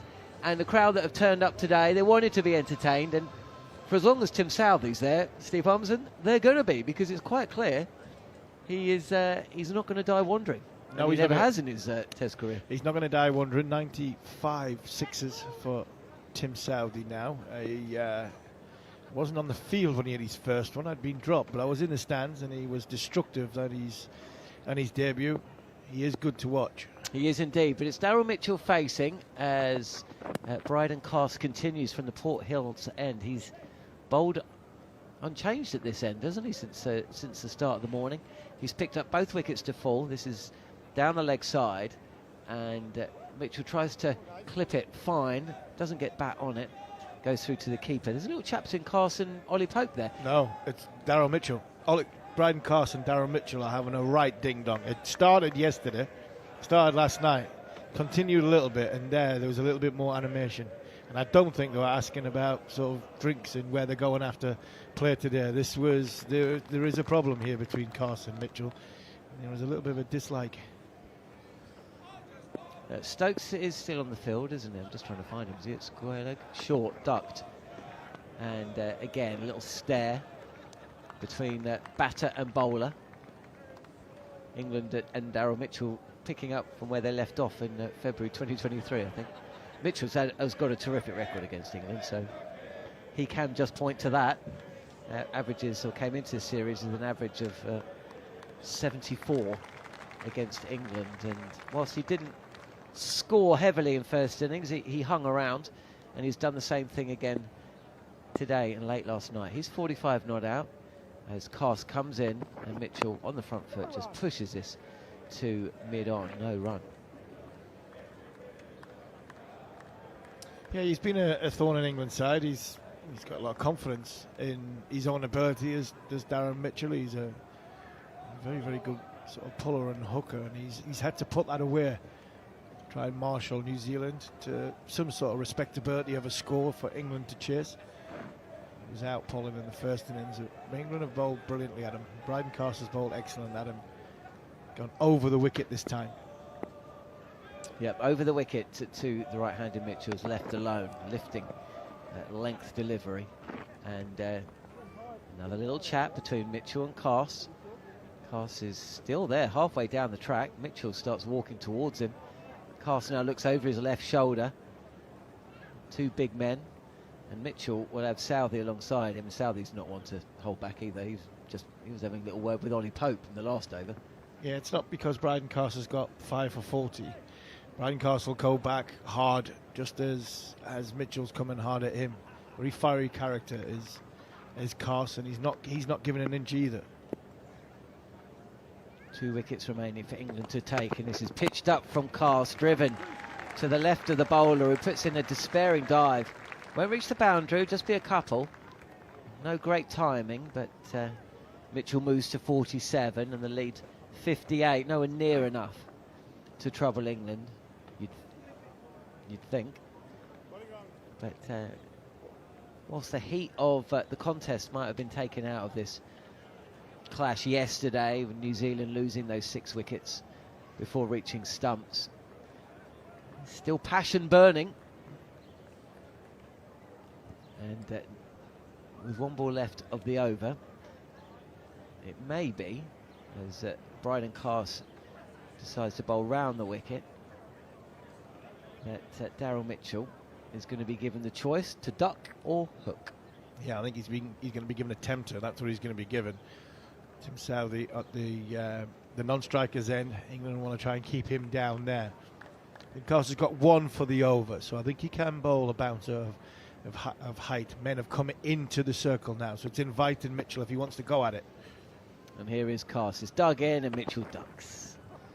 And I'm sure Carse will tell him what he thinks of that as he turns and walks back to his mark. Takes his cap and his jumper from umpire Hassan Raza.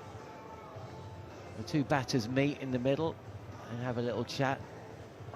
And with that dot ball, it means that we might be treated to a little bit more of a hit and giggle with Tim Southey. 12 not out, but more importantly, 95 sixes in. 95 sixes in with 5 innings, including this. That's if he gets selected for the next 2. Well, there's a question in that, isn't there, Harmy? Because at the end of this over, I'll ask you, if you were the New Zealand selector, and I'm not going to ask you to give us the runners and riders from the Plunket Shield, but the options are quite clear. Will Young can come in, Mitchell Santner can come in. If those 2 do, who goes out and who keeps the gloves? I don't think Southey goes out. I think you would look at the gloves. Talking about, there's some, brainless chat about Kane Williamson going to the top of the order, which I find that ridiculous. Yeah, I'm not sure that's going to happen. It's Atkinson, and a swing and a miss from Southey. He's got fine leg by the boundary. There's Crawley to the left of us here in the commentary box. Long leg is Duckett. Deep square leg is Bethel. There's also another deep square leg, about 20 yards in from the boundary. That is Stokes, I think. From New Is Zealand. there nobody at deep mid-wicket? No, nobody. Yes, there is.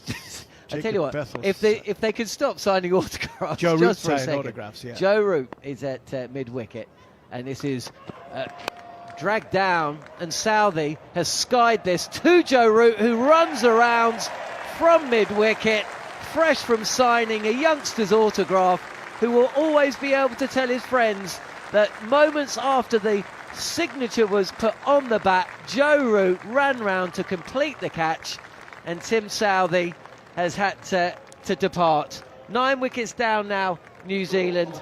Success for Atkinson. New Zealand's lead 58. And dare I say it, England's catching in this second innings, Steve Harmison, has been nigh on flawless. Absolutely, it's a brilliant catch. And one thing you've got to, I think, chuck into that fact that John Norman, he's got pads on. I mean, he's run around. He's got short leg pads on. 150 Test matches into his career, fielding short leg. He's now on the boundary with the wicketkeeper pads on, running round and taking a catch very, very similar to Devon Conway that dropped it. So a brilliant catch from England's all-time great Joe Root. An excellent ball from Gus Atkinson, because he took a touch of pace off it. You know, another one of them lusty blows, John, where anywhere else in New Zealand, base and reserve, and that would have been thrown back. That would have been 6. So it just shows you the dimensions of this ground and how many people have been caught on the boundary, not being able to get enough bat on it to get it over the rope for 6. So England are, on the cusp of bowling New Zealand out. Be interesting to see how Mitchell goes now with Will O'Rourke at the crease. Ben Stokes, I would imagine, will crowd Will O'Rourke for the next 4 balls to try not only to keep him on strike, but also to get him out.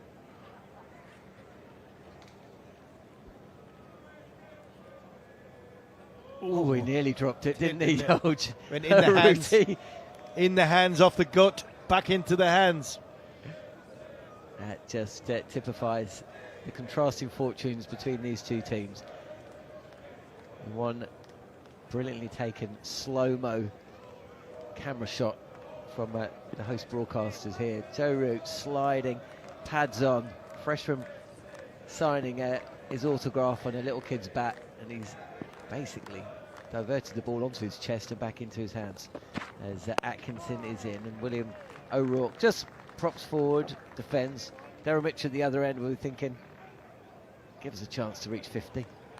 But it'll be a mere footnote, because New Zealand's lead has only just gone past 50. They led by 4 at the start of day 4. They now lead by 58. So you'd imagine if things are wrapped up quickly, this could be done. Lunch pushed back. I think that can happen. I lose track of the archaic laws that surround lunch and weather stoppages. Oh, it's an immovable feast, literally.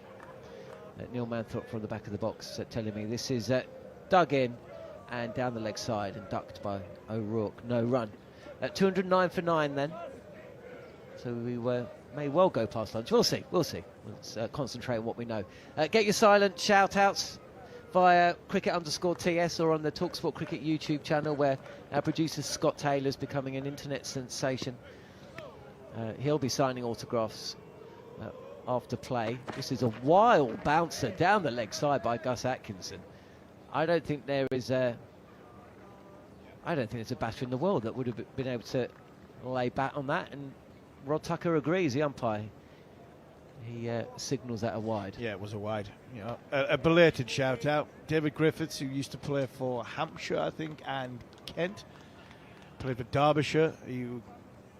Same under-19 squad as Stuart Broad and Mohan Ali and 1 or 2 others. He was listening yesterday. He was driving from Durban to Johannesburg. Griff was yesterday. Ducked by O'Rourke. This is a nasty bouncer. He just put down on one knee and then set to kind of sway out the way of the ball, which whistled past O'Rourke's helmet and through to Ollie Pope, who's had a really good game. Really good game, Ollie Pope, with gloves and also with bat. And that's heartening. He's come into the series with a lot of questions asked and whispers in corridors. But he's replied, as most of this England team have. Atkinson again, fuller of length this time, and O'Rourke drives to extra cover. There will be a concern though, won't there? We'll wait and find out the extent of the little injury, as possibly Gus Atkinson has overstepped. We'll just wait and see. He has another no ball, so he'll have to bowl that delivery again. We will wait nervously for news. If you are just joining us or you popped out for a cup of tea, Ben Stokes, midway through and over number 58, not of his spell of the innings. He didn't complete the over. He stayed on the ground, but seemed like he was just stretching out his hamstring. Harmy, that was your take. Obviously, he did suffer quite a nasty hamstring injury earlier this year, as O'Rourke quite keen to get off strike and take a single. Well, not, but Mitchell has just sent him back. So 211 for 9, but yes, there will be a little bit of a concern around the fitness of the captain. Yeah, there will be. I don't think it's going to be great news for Jacob Bethel, unfortunately, because Ben stayed on the field and he'll be wanting to marshal the troops, feel as though he can get by. If he feels as though he can bat, the likelihood is he won't be able to bowl in the next 2 Test matches, which means England will have to maybe have a little bit of a rethink and a reshuffle and bring another bowler into the team, and that will no doubtedly come in for Bethel at number 3. There'll be another shake-up in the order. Everybody move up one. It magnifies as well, England bringing 3 spin bowlers, because, I mean, they've had a good shift here, these bowlers. And in the rotation world of cricket, England probably would have liked to have give either Carse, Atkinson, Wokes a little bit of a rest, bring Potts in, possibly bring Stone in, and then fire them back up for Hamilton. But that likelihood is not going to happen now. So I would imagine it'll be Potts into the team, and it depends on whether Stokes is fit enough to bat in Wellington and in Hamilton. The likely person that would probably miss out just because of the other way things fit, unfortunately, would be Jacob Bethel. So who would bat at 3? That's the question. Who would bat at 3? But unfortunately, I think for what the rest of the group looks like, Bethel would be the easy one to be left out. Possibly Stokes himself. Chris Wokes is going to have a bowl for the first time, and Daryl Mitchell eases into this push to mid-off. Single there, but he's not going to be taking it. I mean, I don't know what Daryl Mitchell does now, or O'Rourke. I mean, is there any point turning down singles? Yeah, I think he faces 4 balls. Does Daryl Mitchell? He sees he can get a ball into the gap and run 2. He tries to run 2 and then try and hit boundaries off the last 2, or trying to get single. One wide slip in place. Mitchell goes for the big shot, and he's been dropped by Bryden Carse. It was a tough attempt for Carse coming forward at mid-off. It died on him. It was a horrible opportunity, really, and in the end he couldn't fully commit, sliding forward, and it's just bounced short. So a let off for Mitchell. You'll have to tell me whether he ran 2 or not, because I ran 2 definitely. Oh, just gets to it. I mean, it will go down as a drop, but tough chance. A really real tough chance. Real tough chance, especially for a guy as tall as Bryden Carse. Short, hooked away, and a couple of bounces before it's fielded by Bethel at mid-wicket on the boundary. So 2 runs added. Mitchell moves to 49 at the lead 62 here at Hagley Oval. 213 for 9. The fact that Ben Stokes is on the field is good signs that it's just a niggle and not the full-blown torn hamstring that he did when he was playing for the Superchargers in the 100. But the ability to bowl, I think, is largely out the window for the next 2 tests. Mitchell will take a single this time. Guiding a length delivery from Wokes to the right of Joe Root at wide first slip, and applause here at Hagley Oval. 50 for Daryl Mitchell. He's faced 132 deliveries, 7 fours. And not for the first time. He is saving his best for England. Yeah, he's batted very, very well. While Carnage was around him, he's batted very well. There's not much he can do. I know there's sometimes a little bit of criticism from looking at a selfish point of view, but he's held them all together. It's now about, can he eke out another 20, 30, 40 runs to give them a glimmer of hope. O'Rourke, beautifully played through mid-wicket. There's a chase on for Stokes. Not sure he wants to be doing that too much. And the single is taken, which means Mitchell is going to face the final ball of the over, which does seem slightly strange when you consider how these two have gone about things for the last 3 overs. But it's an option to score, John.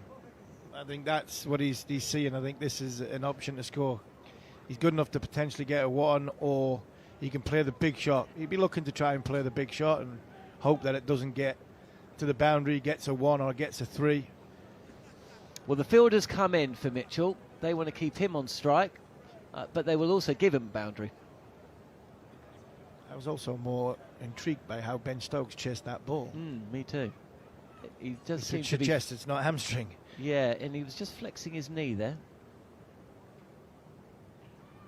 Wokes is in, and Mitchell tries to heave this delivery on the pads up and over the field, which is packed but close on the leg side. Doesn't connect, and O'Rourke will face the first ball of the next over, which will be bowled by Gus Atkinson. 215 for 9 then, here on TalkSport 2 and TalkSport Cricket YouTube channel. New Zealand lead by 64.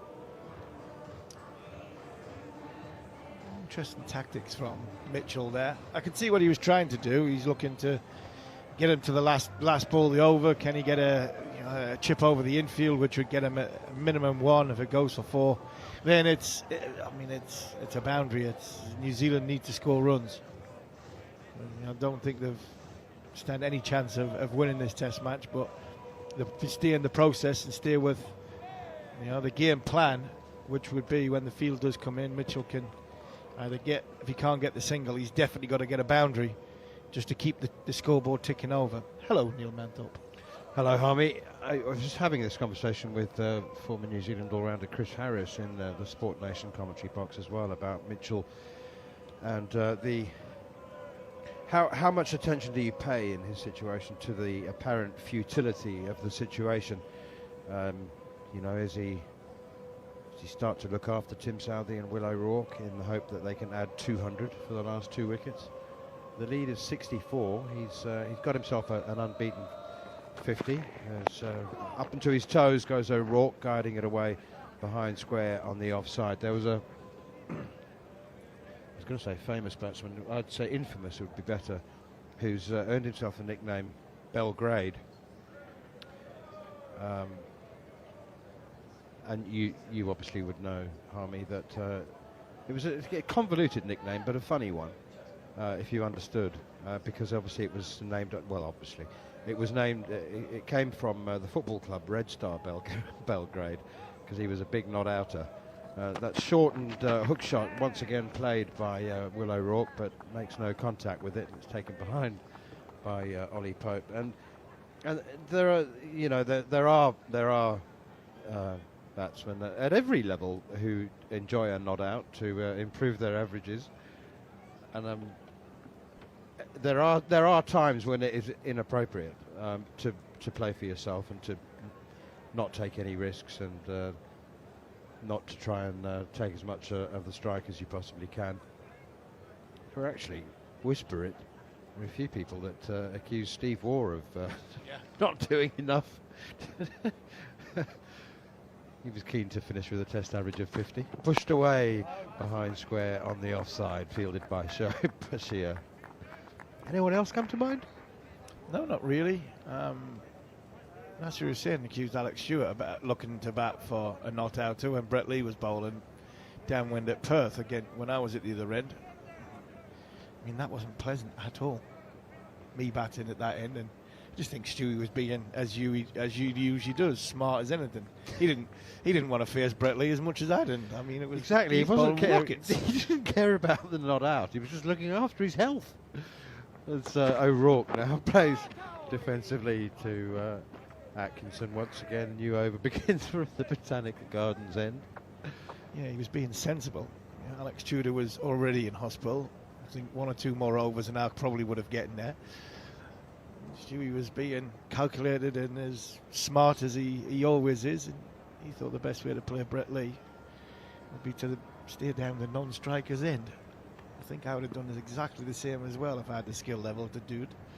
Did he hit you? No, I was nowhere near it. Bouncer from Atkinson, and O'Rourke ducks underneath it, and there's no run. Got a very, very good bit of advice from a man who is in the headlines talking about Joe Root recently, and Darren Lehman at short leg. He said, Army, there's no point being a hero here. You need loads to make us bat again.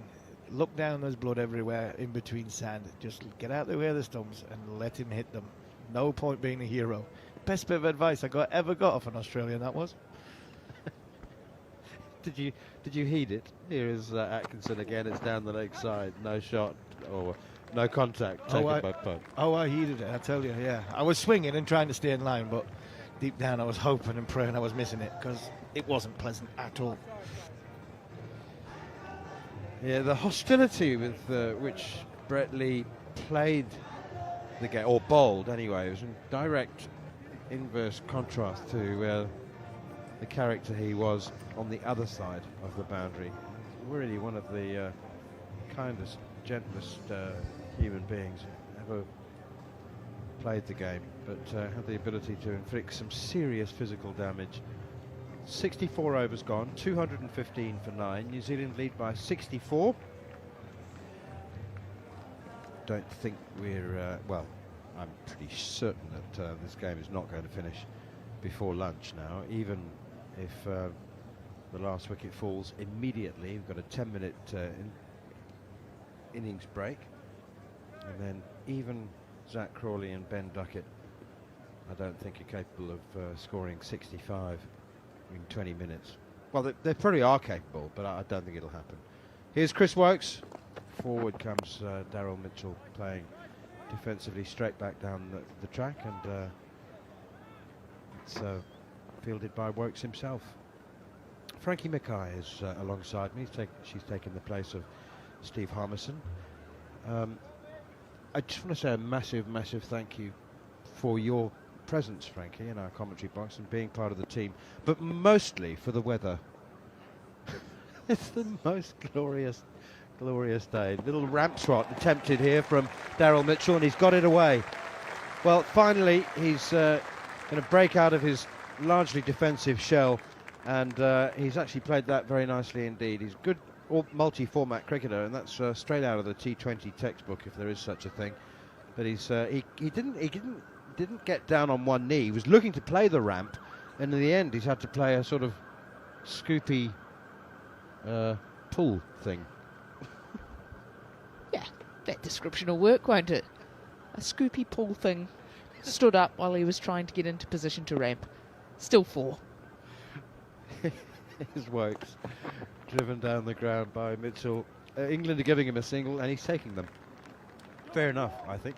Absolutely fair enough. I mean, chances of adding 150 with Will O'Rourke for the last wicket.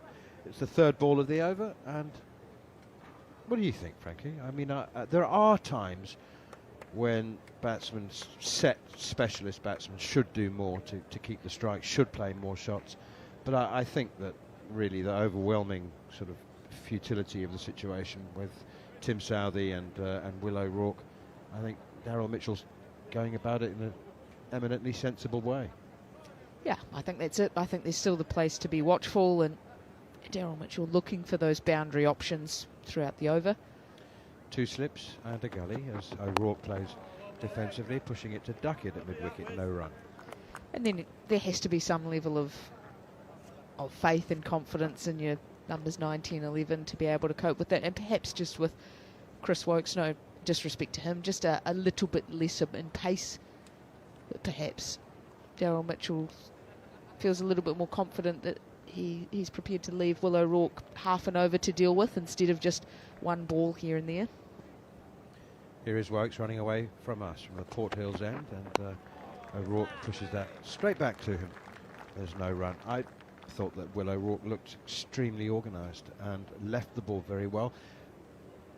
It's a big statement. I mean, he only faced 13 balls, but and didn't score a run. But the 20-odd partnership for the last wicket, I thought he looked very organised. Not certainly a number 11 to inflict shame on the rest of the team. He knows what he's doing with the bat, I reckon, and it's pushed away, square of the wicket on the offside. He can have a single if he wants it. He doesn't. Well, maybe he does, but Daryl Mitchell says let's rather not. Let's just stay at our respective ends, because it was the last ball of the over. Chris Woakes 3 for 48 in 15 overs, but the star of the show with a match haul of 9, Bryden Carse, taken 5 today. Oh, sorry, completed his 5-wicket haul today with another 3. He looks a very, very good cricketer. Changes, Frankie, for New Zealand for the second Test match. Does Mitchell Santner, a specialist spinner? Is that a shoe-in? Does Will Young come in? Devon Conway, is it time to ask him to step aside? What other changes? Tim Southey? Does Tim Southey play? Lots of discussion points, isn't there? I think that is the thing at the moment, is there's calls for, is it time for a new keeper? Is it still Tom Blundell that gets the gloves? Is it time for a new opener? Gus Atkinson into Daryl Mitchell, and he opens the face of the bat and guides this one down to Joe. Is that Joe? No, it's not Joe. No, it's Bryden Carse, beg your pardon. Got Bryden Carse on the fine leg boundary, doesn't take the single. I mean, so frankly, the number of changes for New Zealand could vary between 0 and 4. Yeah, that's what we're saying. Yeah, there will be a little bit of a post-mortem of this performance, I would think. Everybody on the boundary. Mitchell can have a single wherever he wants one. It's a bouncer from Gus Atkinson, and Mitchell contemplated hitting it, but in the end opted out. I think it'll be a little bit surface dependent, Wellington as well, and I'm sure that Tom Latham, Gary Stead and co will be very quickly in the ground staff's ear about exactly what they're going to expect, because last time these two teams met, Jack Leach 5 wickets, I think Glenn Phillips picked up 5 for as well. So there is a place perhaps for a specialist spinner. Mitchell now banks this one off the back foot. Oh, and he's got 4. 9 fielders on the boundary, and he's somehow managed to find a gap at backward point. It was a little bit of width, a little short from Atkinson outside the off stump, and he's played a square cut. We often say a batsman didn't try to overhit it. Well, Daryl Mitchell tried to hit that one as hard as he possibly could. He tried to double overhit that, and did, and middled it. Yeah, there's a lot of muscle to that shot, isn't there? Normally when the ball is going in the backward point region, we're talking about the elegance of a late cut, a back cut, but that was just power from Mitchell. 3 balls gone. We still have 9 fielders on the boundary or close to the boundary. As Atkinson is in again. Mitchell has a swing at this one. Mighty, mighty swing. he is literally trying to hit the ball as hard as he possibly can. There's no pretense at elegance or timing or any of those other things. He's just trying to split the ball. That was an almighty swing at that, and it's bounced over the top, middle and leg stumps. So Mitchell is beginning to cut loose now. He's got his own score up to 59, and New Zealand's lead is 73. It was 4 overnight when we started play this morning. That's a slower ball, full toss from Gus Atkinson. I like that. Mitchell says, fair enough, I'll have a single down to long on. Will O'Rourke can have the last ball. Just one then to face. I'm surprised England didn't change the field after 3 delivery. Well, what's normal? 3 or 4 in these situations, in these in the tail end jousting with one set batsman. So Gus Atkinson has just a single delivery to O'Rourke, and do you know what? I reckon if Will O'Rourke only had to face one ball and over, and Daryl Mitchell didn't get out, I'd be interested in the odds on New Zealand batting for the rest of the day. I think O'Rourke's good for one ball and over. You watch, commentators curse. He's going to lose his middle stump now. Atkinson in. Good leave from Will O'Rourke outside the off stump. He does leave the ball really well. I referred to his stump geography in that brief 13-ball innings in the first innings, and he really does know where his off stump is. I mean, he left some that were very close, but you know, none of them hit the off stump, so he knows what he's doing. 74 is the lead. Mitchell 60. O'Rourke has 1, and we have something like 25 minutes to go, 26 minutes to go until the lunch break. What's the conversation? Talk us through it. Daryl Mitchell's talking to Will O'Rourke, and it's not just, doesn't look like polite chat. There's a little glove punch there. Won't just be a little chat about what's for lunch. Well, you know, I was wondering whether that might be exactly what it was, because it could be. Listen, mate. You know they're doing the sea bass again today, and we've done enough. We'll get it. Well, it is also both of these two players. This is their home ground, so you do get to know the meals quite well. Almost the rotation of, well, we've had the steak and we've had the chicken and we've had the curry so far through 3 days. What's next? Will it be the fish? Is it the wraps? Is it the? You do get very, very used to your home fare. You arrive at the ground and head to the kitchen and find out who's on cooking duty. Genuinely is, I mean, might be outing myself, shaming myself a little bit here, but it genuinely is one of those things that when you turn up and you do see what's on the menu for the day, it's going to be a good day today. It's my favourite. Or it's the day that dessert's served. Great news. We're in for a good day's cricket. And it makes it a little bit better, even if the cricket's not going that well, if there's a nice meal put on, a nice spread put on.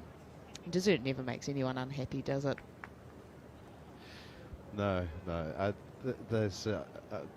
I'm aware that there are cricketers with strong favourites and strong dislikes in the meals. That's pushed away off the back foot. Shoaib Bashir is into the attack, and Daryl Mitchell guides that one off the back foot up towards mid-on. It's fielded by Ben Stokes, who pulled out of his 7th over halfway through, and it looked to me like he was flexing his knee.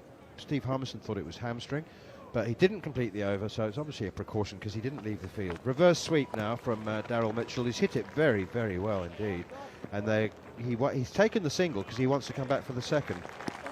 But there's some excellent work on the boundary from Gus Atkinson. He doesn't hold himself and like an athlete in the way that Nathan Smith and Bryden Castle, but it's deceptive because Atkinson is very quick and lithe, and he is actually athletic, but somehow his gait is not one of an athlete. Does that make sense? He doesn't have quite, maybe yet, the same swagger about him as well that I think those really natural athletes have. Just everything looks easy to them, even walking. They make look like an art form. What it is, Gus Atkinson looks like he might have sort of flat feet when he walks. Now Bashir, all change for Will O'Rourke. Everybody who was on the boundary, almost everybody who was on the boundary, has now come into a catching or a one-saving position, apart from Ben Duckett, who's at cow corner for the hoik. Here's Bashir. Will O'Rourke comes forward and plays defensively, and there's no run. And I don't think that Will O'Rourke is going to hoik. Doesn't strike me as a hoiker. Although he is a number 11, so he must surely have had a swing or two in his time. But he's playing very, very correctly at the moment. And the edges just past slip. Genuine edge, that. It's a quicker one from Shoaib Bashir. And it's Harry Brook at slip. 2 caps on his head. I think he's got either... I think it was Joe Roots. Joe Roots now put the helmet behind the keeper and has got his own cap back on his head because it's all changed. Daryl Mitchell has back on strike. Will O'Rourke, genuine edge, as I said, it gives him a second run. 227 for 9. Everybody scatters now. It's a as dramatic a change in the field as you can possibly get. Everybody's on the boundary for Daryl Mitchell. He can have a single wherever he wants it, but he doesn't want it there as he's flicked it off his pads down to fine leg where Wokes fields. The lead is 76.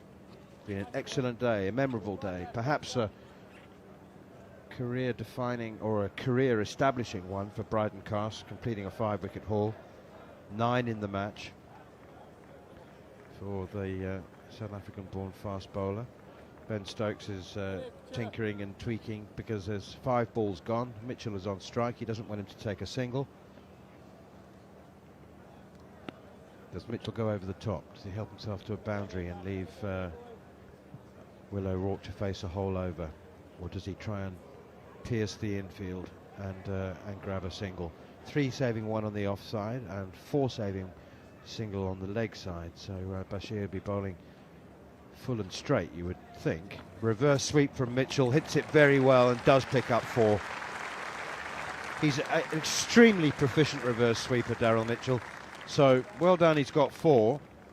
The downside is that Will O'Rourke has to face a hole over, but I don't think that's a problem. I'm backing O'Rourke. The lead is up to 80. It's 2:31 for 9. More from Frankie Mackay, and to take you through to Seabass time, it will be Garth Galloway. Yeah, it is very much a skill players have to have in the middle order, especially, is the ability to shepherd the tail home, and it's something we talk a lot about with Glenn Phillips and the role he plays in this New Zealand side, is his strength in batting with the tail and that ability to play it at multiple tempos. And then it's Daryl Mitchell showing it off today, and there are a lot of conflicting thoughts that'll be running around in his mind. How long does he keep the trust and the faith in Will O'Rourke for? When can he be accessing boundaries? Gets to that last ball of the over. Is it a boundary option with all fielders up? Does he still try and get the single? Takes the boundary option on that occasion, and I like it. I like the way he's going about it. I think he's shown faith that is justified in Will O'Rourke. And now he's got a big ass though. He's got 6 deliveries to try and get through. Afternoon, Frankie. Indeed, 2:31 for 9 it is. New Zealand lead by 80, and it will be Wokes bowling to O'Rourke, who comes forward quite as confident on that occasion. A thick outside edge flies to Brooke at second slip, and Joe Root is working on the ball, trying to put some shine on it as it's relayed back to Wokes. Gee, Cast has been impressive this morning, hasn't he? I just think 8 wickets in his, or 9 wickets in Pakistan in 2 tests, and here he is picking up 4 and 5, another 9. Fantastic performance on a pretty benign pitch. Here's O'Rourke playing a walking forward defensive shot, pushing the ball to cover. He really has been impressive, a great find for England, and I'm sure we're going to enjoy watching him throughout this series. One of those bowlers who's able to get a little bit out of a pitch that doesn't have much offering. Yeah, that's probably what stood out the most, is his ability to just keep running in hard all day, keep extracting something out of a surface that now isn't offering too much at all. Here's the next delivery, it's short, and O'Rourke ducks underneath it. Yeah, tall, strong bowler, does really charge in with it, and so at the back end of test matches especially, he is able to get that variable bounce. I think that first innings, the ball climbing through, searing through, a bit more seam movement on offer. You saw the more traditional, I guess, fast bowler qualities: pitch the ball up, swing it, nibble it round a little bit, bang a few in. Next delivery again outside the off stump, and O'Rourke, who Neil Mantle has been talking about, is such a good lever. He knows where his off stump is, and he demonstrates it again then. But I think the most impressive has been this second innings, the ability to bowl big spells, long spells. Ben Stokes throws in the ball, that short ball plan, just continuing to thump the ball in, but then there's some subtlety about it as well. Ability to bowl back of a length. There was a beautiful bluff of Matt Henry with the short ball field. Wokes bowls Yorker, and O'Rourke plays to mid off.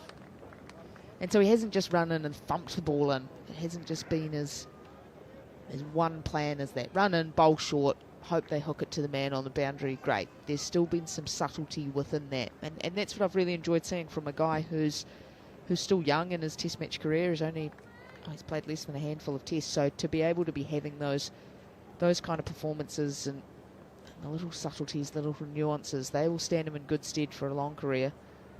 Yeah, only in his third test and 9 wickets in this one.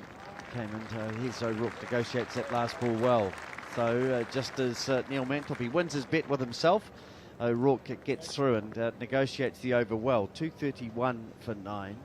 Well, there's a pattern about the New Zealand innings and the England bowling, and I think England have done very well indeed, and Cass has been at the forefront with Woakes.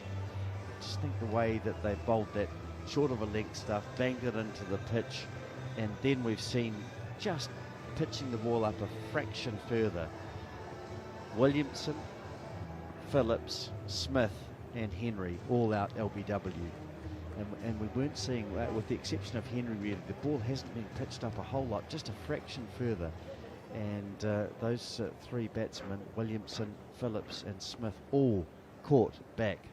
Splendid bowling. Bashir will now bowl from the Port Hills end in immaculate conditions in Christchurch. The best day.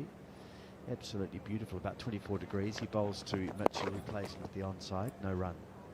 I think talking about those dismissals, it's one thing to have the planning done. To say, well, the logic is we're going to push them back, push them back, push them back, or the Woakes, it was drag across, drag across, drag across, and then we're going to go with the straight one and try and trap them, the fuller one, bringing the stumps into play. But your execution of that has to be so spot on. Bashir again, and a repeat of the last delivery. And the patience to be able to know it's a little bit of a 1-2 trick, and that you actually have to go with the first part of the plan for an extended period of time that makes that one ball, that one opportunity. Around the wicket comes Bashir, and it's played into the onside. Mitchell wants O'Rourke to run. Think about a second. Pope fields it at mid-wicket, running from behind the stumps, and O'Rourke will have to face 3 deliveries. Mitchell 66. And that to me is just what has been so brilliant, how they've gone about, is the entirety of the bowling unit, it feels, have been able to do that. They've been able to plug away at one plan with the 1-2 punch always waiting, and as soon as they've gone to what is the wicket-taking delivery, it feels like they've picked up a wicket with it. And it's just been the ability to create sustained pressure, execute your skills brilliantly well. It has been good to watch. Not so much with the New Zealand hat on, but it has been good to watch. Oh, it's been very professional and admirably so, and I think Stokes' captaincy has been another feature, as over the wicket as Bashir and O'Rourke pushes into the offside. You know, I feel that the half an hour New Zealand scored it a better than a run of ball this morning, coming in with 4 wickets in hand and just 4 runs ahead. And then Stokes brought the changes in. He was using the short-pitched approach, and then brought the fielders in as O'Rourke defends another ball from Bashir. Just doesn't allow anything to settle. If it's not working, he tries something else. And it was with that change of plan that it brought about the dismissal of Smith, then Henry 3 balls later, and Root not too much long afterwards. Worried about Stokes' knee as Bashir bowling flat and fast, and they think about a run as it goes down to 3rd man, but there's only 1 ball. No, that's the over, so Mitchell wants to stay where he is. 232 for 9, Mitchell 66, O'Rourke 2, the end of the over. It looked like knee to me. I don't know, we're all speculating in the Sport Nation commentary box. We were looking at knee. You know, he really doesn't, he's had a number of knee injuries and knee problems, but he doesn't shirk the workload, does he, with the ball? He loves bowling the short pitch plan. Yeah, he's got to be a physio's worst nightmare, doesn't he? I mean, not getting any younger. Once you start getting those injuries and those niggles, they take a little bit longer to recover from. Body takes a little bit longer to get back to that peak shape, and I think it's something that everyone knows about Ben Stokes, is he is a world-class trainer. He's world-class in his preparation. He always does the extras. Incredibly fit human. But when you start getting those little recurring ones, he had the hamstring during the 100, has had knee problems, had to have knee surgery. He's very mindful of his workload, but then he is just lion-hearted. When he's in the fight, he just wants to be right in the thick of it. He will not stop and take a backward step. Mitchell drives to cover on the boundary. Atkinson fields 232 for 9. And I'm sure the message has probably come out multiple times already from the drinks runners that the coaching staff and physio would probably like to see him off the field at this point. And New Zealand's lead 81, but only the 1 wicket needed, stopped mid-over. They're probably saying, do you need to still be out on the field, Ben? Answer from his point of view is yes. Mitchell plays too long on this time. Again, it's just a very sedate. The cricket, you know, the test match you just feel is dying a slow death here with Mitchell not taking runs. He wants to keep the strike and then try and get something at the end of the over. The field well spread, no one in catching positions. It's just Ollie Pope, who is a lone figure standing behind the stumps for England. A couple of helmets behind him, and that's it. Everyone else back on the boundaries. Here's Woakes bowling again. Slower delivery, which sees Mitchell playing an immaculate forward defensive shot. Oh, it just feels like who's going to blink first here into a little bit of a stalemate. England prepared to put all 9 fielders out on the boundary. So if you're good enough, you can take it on. We've seen it on a couple of occasions from Daryl Mitchell. But he's then been, on the whole, largely just happy to defend and leave through that front half. He's giving himself a little bit of room outside leg stump and then thrashing a ball down to deep backward point. He's got to take a run on that occasion, and that means that O'Rourke will have a couple of balls to face. 67 for Mitchell O'Rourke, 2 from 27 balls. Just feels like quite an important innings for Daryl Mitchell. You know, some thought that his form was slipping a little bit. His average has gone down from the mid-50s to 44. But this has been, I'm sure, a good confidence booster at the start of this series. Oh, absolutely. And whether it just quietens the outside noise a little bit, but it also probably just quietens the inside noise too. Anytime you go through a little dip in form, he'll be acutely aware of it. He'll know that he hasn't had the output that he would have liked. There's been a couple of tough tours, of course. Go to the subcontinent, ball spinning square, very different to Hagley Oval surface we have here, but he would know that there's just that little bit of pressure, especially with Will Young performing, and the feeling that Will Young is a middle-order player. There'll just be a little bit of pressure building there. Nagging away in the back of the mind. Woakes bowls and O'Rourke pushes forward. Thick outside edge. 233 for 9. Mitchell 67, O'Rourke 2. And the best cure-all for any batter. Time in the middle, runs on the board. And bless you, some sneezing going on in the back of the commentary box. Very bad for hay fever, New Zealand. The pollen count is high. I'm a sufferer. Are you? I'm luckily not too bad. Good. I have the odd day here and there, but I am largely pretty good. There's a few people who I play cricket with who are extreme sufferers, and I feel very sorry for them every time it happens. Absolutely. New Zealand very high in pollen. That's a really good delivery from Woakes. Too good for O'Rourke, and I venture to suggest too good for many players as he pushed forward at that. It nipped a little bit away from him and flew into the gloves of Ollie Pope. 233 for 9. It is. Mitchell is 67. O'Rourke is 2. And just a little bit of bounce for Woakes on that occasion as well. Woakes 17 overs, 3 for 49. Atkinson 1 for 57 from 17 overs and 3 balls. Klaas 5 for 42 from 18. Bashir none for 54 from 11. And Stokes 6.5 overs. He pulled out with an injury in the middle of his 7th over, none for 30, and it'll be Shoaib Bashir who will bowl to Mitchell from the Port Hills end. 6 minutes remaining until lunch, so I think Mitchell and O'Rourke will regard that as some sort of achievement if they can get through to that successfully. Here's Mitchell playing into the onside, and 2 fielders from long on and mid-wicket converge on the ball, running about 40 metres each to get to it. No thought of a run. It must get a little bit fatiguing as well, being out in the field. all spread out. Harry Brook down in front of us. He's down on his haunches, just having a moment. Bashir bowls and Mitchell, well, he's given up now and he's decided to have a crack, and he does so. Hits the ball right on top of the sunshade of the camera person at long off, which means it's 6. And the camera person remains completely unflustered, landing on a roof. She's now looking around as if to say, what was that bang? She's got, of course, the earpiece is on, but that just landed right on top of her. I think her sunshade could be described as being a 1 metre square block of black material, and it hit the corner frame of it.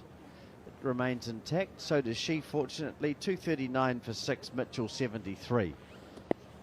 And Bashir now going around the wicket to the New Zealand right-hand middle order batsman again. He's taking off. Bashir's going to do the fielding at mid-wicket. He's run 20 metres away, and he does that. The incentive for him to get to the ball and have it ready to throw is that Mitchell is off strike. Mitchell 74, 240 for 9. Nice incentive, isn't it? Theo charging away. The opportunity to have half an over at the number 11. Try and wrap things up. He's been able to find the outside edge on a couple of occasions now as well of Will O'Rourke. Still just keeping the one slip in place. And Root at short leg. So one slip, Root at short leg, and most of the fielders now in the circle. And well, O'Rourke says, I'm going to play a shot now too, as he gets a ball pitched up outside the off stump and drives the ball to the cover boundary. Just picked up inside the boundary by Cass. And the crowd, a rich round of applause as O'Rourke plays a shot. He's 5, 243 for 9. You know, this is, I think this is where you see and you reflect on Southee's very fine career for New Zealand. But the application you're seeing from O'Rourke is the stuff that New Zealand fans would have loved to have seen from Southee over many years. Yeah, well, actually, an interesting quote during the week. He said, oh, maybe if I hadn't played so well on Test debut, career might have been a little bit easier. I think that's right. As of course he scored, I think 90 on Test debut, didn't he? In Napier, as he turns the ball square of the wicket on the onside and has another run. Picked up 5 wickets as well. And so, reflecting on his Test career, he copped a little bit of criticism at times for his batting, lack of application.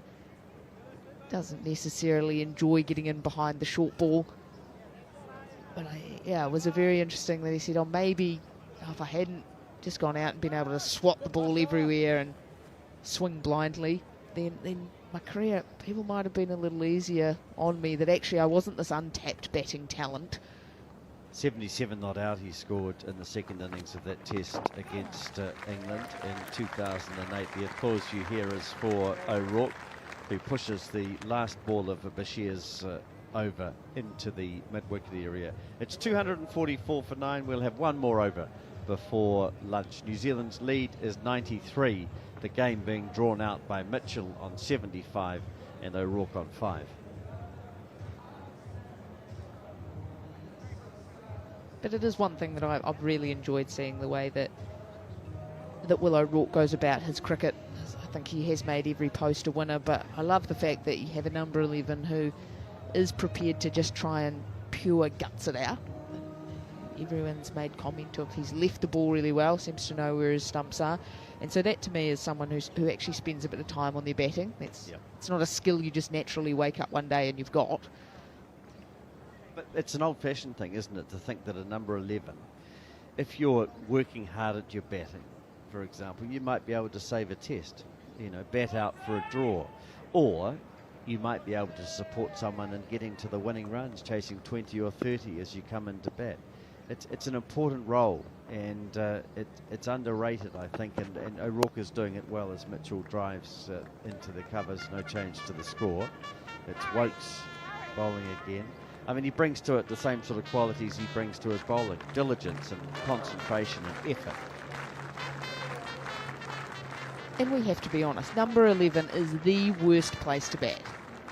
10, okay, you're not necessarily much better as a batter batting number 10 than you are batting number 11.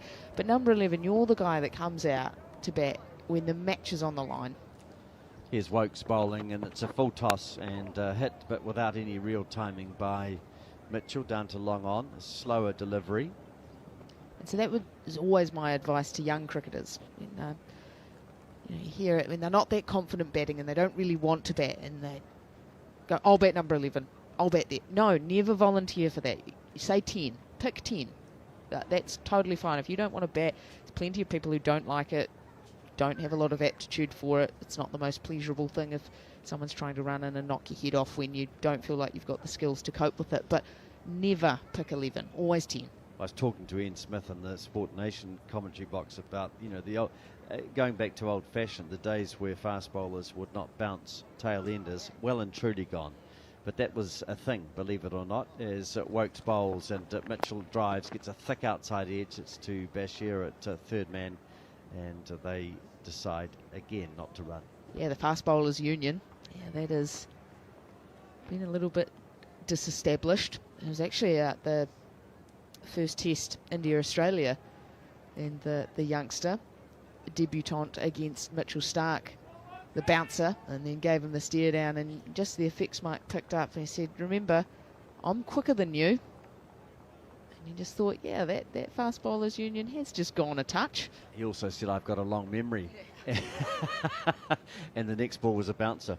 And the other thing I loved about that, Frankie, was that Jaiswal, when he scored a magnificent century in the second innings, after India struggled so much in the first innings, Wokes bowls, and Mitchell's hitting that ball behind square for 4. Lovely shot. The field stayed up, and Wokes just drifting into the pads. Mitchell cashes in. He's 79, 248 for 9. The lead is 97. And Jaiswal then facing Starc after well and truly aware of what Starc had said to Rana. Went onto the back foot and played an immaculate defensive shot and said, you're not bowling fast enough. You're not coming through. Fantastic thing to say to an Australian fast bowler. Yeah, wasn't it great? And just with a cheeky little grin on the face. And Starc, to his credit, was grinning as well. Great theatre as Wokes bowls to Mitchell, defends. Back to the bowler. 1 ball remaining until lunch. And I like that what England have done with their field here. We've seen all 9 out on the boundary. Now we see all 9 up and reasonably close, you would say, if it was white ball cricket, all on the edge of the circle. And so saying, well, there's runs to be had, Mitchell, if you want them. It is just before the lunch break, but they're theirs if you want them. Mitchell gives himself a little bit of room, goes onto the back foot and pulls him to the square leg boundary again for 4. Really good shot by Daryl Mitchell. Fantastic. And we're just seeing, because they are 9 down, they're going to carry on. Let's just have a look. The 2 umpires are converging. And I think it looks like, with the time at 1:03 New Zealand time, that play will continue because New Zealand are 9 wickets down. 252 for 9 it is. Mitchell is 83, O'Rourke is 5. So it goes through to 130, and that means that Neil Manthorpe can come in. He's going to get a sea bass, but he's going to have to wait just a little bit longer than he thought. It'll be cold. Yeah, well, it could be worse. Frankie, I'll leave it to you with the score 252 for 9. Neil coming back in. Mitchell is 83, O'Rourke is 5. And Wokes 18 over 3 for 57. His figure's damaged just a fraction. Well, good Christchurch hospitality. There'll be no need to worry about lunch running out or the food being cold. It'll be well looked after here.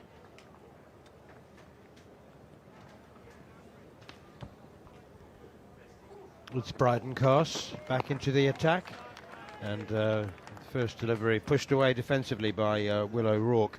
So the lead is 100, and I think that that should be represented a degree of consolation for New Zealand. Certainly be remembered as one of the greatest greatest comebacks if they were to win the Test match in the history of the 5-day game. It's not completely beyond the realms of possibility, but it's extremely unlikely. It would be the most unlikely thing I think I'd seen in a Test match if they were to win with a lead of 100 outside the off stump. The lowest target, I think, off the top of my head, that I've seen live commentated on was a target of 144. Pakistan needed that to beat South Africa in a Test match in Rawalpindi, and they got bowled out for 97. But that was a very different pitch. Very different conditions. Extremely different. Here's Brydon Carse again, bowls a bouncer, and Will O'Rourke ducks underneath it and strides away towards the square leg umpire. Absolute picture. Hardly a breath of wind. Beautiful sunshine. The only white in the sky comes from the back of the engines on an aeroplane that flew over some time ago. Otherwise, no cloud in the sky. And there's a few supporters who are a little bit nonplussed. Everybody's getting ready for lunch, and they're trying to work out why players carrying on. Outside the off stump, Brydon Carse challenging that fourth or fifth stump line of Will O'Rourke, but he's so good at leaving. Judge a tail ender not just by how he bats, but how he doesn't. Will O'Rourke is doing a terrific job. There were literally hundreds of people who were leaving the grass banks and leaving their picnic blankets and deck chairs and getting into the queues at the concession stalls that had their eye on something for lunch, and they're all looking and going, what's going on? But lunch, which for the best part of a century was the immovable feast, is no longer that. The playing regulations have changed. That was steered away by Will O'Rourke into the gully. Not often that cricket suffers an outbreak of common sense, but no, how right you are with that. We've often seen situations where there was a one-day international some years ago where lunch was taken with Australia needing 3 runs to win, and we went off for the lunch break, and so that regulation changed. That was a one-day international, but in Test cricket, I think lunch should have been taken at the scheduled time, because New Zealand are 100 ahead. That's pushed away defensively by Will O'Rourke. Plays extremely well. Brydon Carse bowling in at the body around the wicket, and is that? Just trying to work out whether he did play that off the bat. Didn't hit him on the glove. The 12th man is running onto the field in his green bib. He's got something for Will O'Rourke. I don't know what it is, Frankie. It's just a drink. Well, I mean, it was meant to be lunch after all. Yeah, He would have been exactly, expecting to go and put his feet up for a little bit and have a bite to eat, get some fluids on board. So no, it just looked like a drink. Hopefully it's a little pat on the back saying, well done, keep going, you're doing the right thing out there. But it looks like just some refreshments out in the middle. Well, are you gonna take over, John? Frankie, you're doing overtime as well. You don't know whether you're. We haven't scheduled this extra half hour, so you don't know whether you're needed elsewhere. Everyone's in a panic, aren't they? It's the people that have gone to lunch. It's us now rosterless, not knowing what's going on. There's people walking around looking stunned. Well, our producer Scott Taylor's giving you the nod. He's saying you can leave and go and see if you're required in the television box. Done my overtime, box. and hopefully when I come back, New Zealand is still just the 9 down. Well, Steve Harmison is here to take over from you, and the boss has arrived as well. John Norman is back. I apologise for misleading you earlier, John, but for 35 years, lunch was the immovable feast, and I suddenly recalled that playing regulations were changed about 18 months ago now. So 9 down. Tea has always been movable, but lunch wasn't for a long time. But obviously the advent of convection ovens means that lunch can be cooked a lot quicker. I'll do one more ball and then hand over to you as Woakes is in outside the off stump, left alone by Daryl Mitchell, 9 fielders on or close to, or in one case, halfway back to the boundary. Harmy, we have to wait for our sea bass, unfortunately, but it'll taste all the better for that. And here's John Norman. I'm sure it will taste all the better, Manners. For a New Zealand point of view, they're thankful for the extra half an hour. The last thing they want is a break and have to start all over again. Wokes comes in, short ball. Daryl Mitchell threatens to uppercut it, but Rod Tucker just spreads his arms, gives a wide, and another extra to an everlasting list of extras in this Test match, which is John Norman getting bigger and bigger as the helicopter you can hear in the background is just landing at the hospital to our right hand side. Joe Root's signing autographs, so that means a catch is coming his way. Mitchell facing up, and he's driving Wokes. Fields on the bounce. New Zealand's lead 102, so it's probably about 200 short of where they would have been able to dare to dream. At least they've shown a little bit of fight this morning in glorious conditions here at Hagley Oval. 253 for 9. Daryl Mitchell is 83. The 9th wicket fell. It's a short delivery. Mitchell just tries to guide the ball up and over vacant first slip. There's no fielder down at the boundary to the right of us here, so any real connection there would have seen the ball, you'd imagine, travel down to the boundary. Yeah, when the 9th wicket fell, Mitchell was 3 away from 50.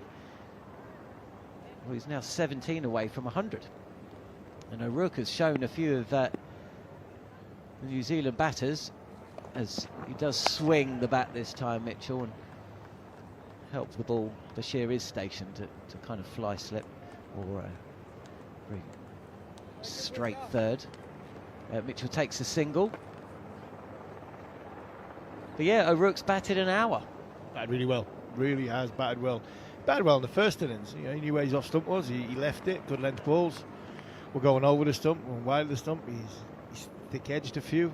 I mean, he's doubled his average. I think his average was 1.5. He's managed to get his highest Test score in Test match cricket. I think that was 2. He's now up to 5. Faced 37 balls. What did he face in the first innings? He faced 12 balls in the first innings and looked quite comfortable. So yeah, I think all in all, I think he had about comfortable. I think he had about 6 runs in Test cricket coming into this innings. Left alone this time. Good judgment of length there by O'Rourke. Fields in for the number 11. So yeah, Test best of 5 from 38 deliveries. He's batted for 62 minutes. And we will have a lunch break. I wasn't sure we were going to get a lunch break when Nathan Smith and Matt Henry departed, both victims of an excellent hour-long spell from Bryden Carse, who probably felt his work was done in this Test match when he nipped out Matt Henry for just 1. Smith went for 20, both LBW. And you know what? O'Rourke has just guided a delivery on a length between keeper and gully, as we've seen many a top-order batter do, but sadly for him, Bashir is by the boundary. So no run at the end of the over. The score remains at 254 for 9. England at 6 overs away from the second new ball being due. They will hope to have picked up that last wicket by then. Lunch has been pushed back. The world stopped on its axis. And New Zealand's lead is 103.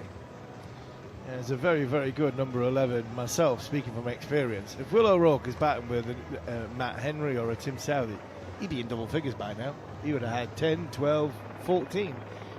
Daryl Mitchell's, I mean, he's done him out of a few runs here. Rightly so, because obviously the way they're trying the protection, but he's played some nice shots. Guided it down to third, quite a few. A couple of extra cover drives, which was to a Virkin gap, which wasn't being able to get to, so he wasn't allowed a single. So no, he's from a Test match point of view, where we've got a very, very good number 9 and a very, very good number 10 in England. O'Rourke at number 11 is not bad either. Carson is then continuing from the Port Hills end, and that may be it for Daryl Mitchell. It is. Chris Woakes running in from the boundary at long off. Mitchell trying to help himself to another boundary to move nearer to that century. Has selflessly given it up. Good catch from the fielder, and Carson's struck. He's picked up his 6th. New Zealand have been bowled out for 254, and England, when they come out to bat, will need 104 to win the match. Oh no. But Steve Harmison, there is just a little hold up. Has the bowler overstepped? William O'Rourke is hanging back. Daryl Mitchell has his back to the dressing room. No, he hasn't overstepped at all. Oh my I'm word. not sure what that was about, because he couldn't have. That was nowhere near the line. So anyway, end of the innings here on TalkSport 2 and via the TalkSport Cricket YouTube channel. Brydon Carson has been brought back into the attack, and the additional pace, a fraction more bounce, an attacking shot from Mitchell. The bat just turning slightly upon impact with the ball. Woakes coming in from long off. One of the safest of all of the England outfielders. And well done, Brydon Carson. 6 for 42, that's his test best. And well done, England. They bowled New Zealand out for 254. And they have been set 104 to win the game. Yeah, well done, Brydon Carson. 6 for 42 in 19.1 overs. An excellent display from the Durham Paceman in his 3rd Test match. Nonetheless, it's been a brilliant, brilliant display by all the England bowlers. Pitches got flatter as the day's gone on. Less pace in it. Daryl Mitchell batted well. England took some brilliant, brilliant catches. I don't think they'll be too worried about chasing 4th innings 103. It's been a good performance from England. Both energy levels, their application with the ball, the persistent challenges of hitting length hard, and also, backing it up in the field. Ground fielding has been good, catching's been excellent, like I said. But Carson was special. Woakes started it all yesterday. Atkinson backed it up. This 3rd innings of this game belonged to the Durham Paceman. 6 for 42. Put England into what looks like a very, very good, strong match-winning position. The one negative note from that 2 hours of cricket, which was as engrossing as any session that we've actually had in this Test match so far. Daryl Mitchell played a fine innings, covering the span of 2 hours. Just in excess, actually. It's 20 past 1 here in New Zealand. Lunch has been pushed back. It was 18 minutes past 1. William O'Rourke batting for 65 minutes. Brydon Carson bowling magnificently well. And showing it's not just about bowling it short and trying to knock the batter's head off. He can bowl to a plan, and the plans are set throughout by Stokes, and they were executed well as well. And when it didn't work, he changed things around. Really impressive, really interesting session of cricket. But for those listeners who maybe missed our commentary throughout, Ben Stokes did pull up midway through an over. It was over number 58 of the innings. Atkinson completed the over. He didn't bowl again, and obviously he has had problems with hamstring and knee over the last 2 or 3 years. And obviously, any question about his participation, and he did stay on the field, but any question about his ability to bowl in the next 2 Test matches, run singles, field and bat, is going to be a huge, huge problem for England, and one that there is no clear answer to, if that is how it eventuates. Clear answer to, well, there's always options. I don't think the options are as straightforward as what they could be, and that's down to, again, the eyebrows raising selection of 3 spin bowlers, no recognised wicketkeeper from a 16-man touring party. Very, very worrying from a Stokes point of view that he has picked something up. We don't actually know what he's done. I think if it's his knee, I'm only speculating here, if it's his knee, he goes off the field straight away. I think a little tightness of the hamstring, he understands that. He went chasing the ball about 20 minutes after he came off the ball. He chased the ball through extra cover and he chased it well, and you're going, right, it's not bad. I mean, it's not catastrophic. He hasn't sort of crumpled in a heap. So I just wonder if there's a little bit of a tweak of the hamstring. He's felt it. He's gone, right, that's it. My injury record, the way things have gone, I'm going to protect it. We're well ahead of the game. So I'm coming off the bowl. That I think, if I'm speculating, I think that's what's happened. His participation further down the line possibly could be a batter only, and then that brings into play balance of side. I think England are well covered from balance of side because they've got another all-rounder in the team already, because Ollie Pope then becomes the main all-rounder. Stokes might have to bite the bullet and go up to 3. Beth will come out the side, and a frontline seam bowler comes into it, like England in the summer, and have Wokes at 7, Carse at 8, Arkinson 8, Carse at 9. So they're the conundrums for further down the line. I think it's not ideal for England, and it looks like Ben Stokes is out of the rest of the Test series from a ball point of view. But I still think you play a part with the bat, and he's too valuable as a captain, as we've seen, and I think that's why he's still on the field. We're all set. Afternoon session on day 4 here at Hagley Oval. England have been set 104 runs to win the match and go 1-0 up in the 3-match series. New Zealand bowled out for 254 with Daryl Mitchell top scoring. He was last man out for 84. The New Zealand bowlers, like many of the spectators, have been out on the outfield during the lunch break, exerting themselves slightly more than the games of cricket and people strolling around here in Christchurch have been. But we're just about to get underway for the afternoon, and look, it looks a regulation run chase for England. Just a touch of very high white cloud to the left of me, just almost a trail. But apart from that, it's absolutely perfect conditions. Blue sky, wherever you can see.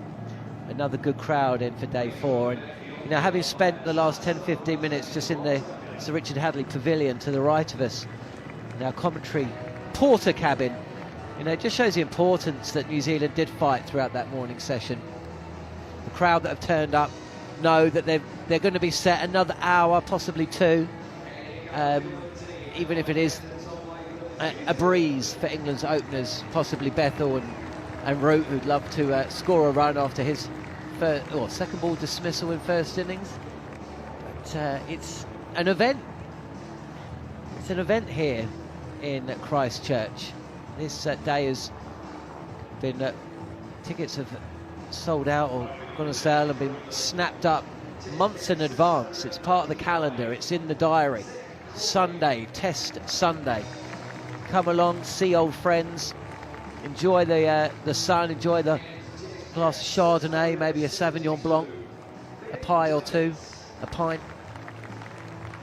See friends, bring kids, run around the outfield during the break, and just bask in this glorious game. That's what it's about. And whilst a defeat looms for New Zealand, at least they will be able to say that they saw Southey hit another 2 sixes. Mitchell, a war of words at times with the England bowlers, who'll be more than a little disappointed. It was Bryden Carse that picked up his wicket right at the end of the innings. Some good fielding and a couple of hours of good cricket. New Zealand reminding us that they're better than what we saw at times in this Test match. Work out the fielding and the rest will follow. Either way, here we are, set to go. England that need 104. Zach Crawley, who was dismissed without scoring in first innings, is about to face Tim Southey. Will he play the second Test match? The man who is set to walk away from Test cricket at the end of this series. We're all set to go with 2 slips, a gully, a cover, mid-off, mid-on, mid-wicket, and long leg. First ball is left alone by Crawley. There is also Roshan Ravindra on the boundary at deep point, who it will come as no surprise here is signing an autograph or two. Steve Harmison, welcome back for the final knockings. Good afternoon, John. Good afternoon, everyone. Yeah, it's 104. Not a total that will send any shockwaves or anxiety around England, but they will have to be watchful, especially against the new ball. Southey's in again, drawing Crawley forward, who pushes this to point. No run. England on this surface will feel as though they can comfortably chase, and it's been a good performance by England. Brydon Carse set the tone. There's a lot of talk, and with the injury to Stokes, about the England side, a lot of talk about, as there will always be, John, about makeups of sides for the next Test match. Driven, and Crawley faces squarely in the eye the ignominy of a pair, and says, not for me. He'll take a single to deep point. He comes through. So one without loss. The run chase. Yeah, we're up and running here on TalkSport 2 and on the TalkSport Cricket YouTube channel. And I'm sure the post-mortem will go as soon as this game's finished, about looking ahead to Wellington and teams for both sides. Does Southey play? Does Blundell keep his wicket? John, I don't know about you, but I mean, if New Zealand take 8 catches, I mean, New Zealand had a great chance of winning this game.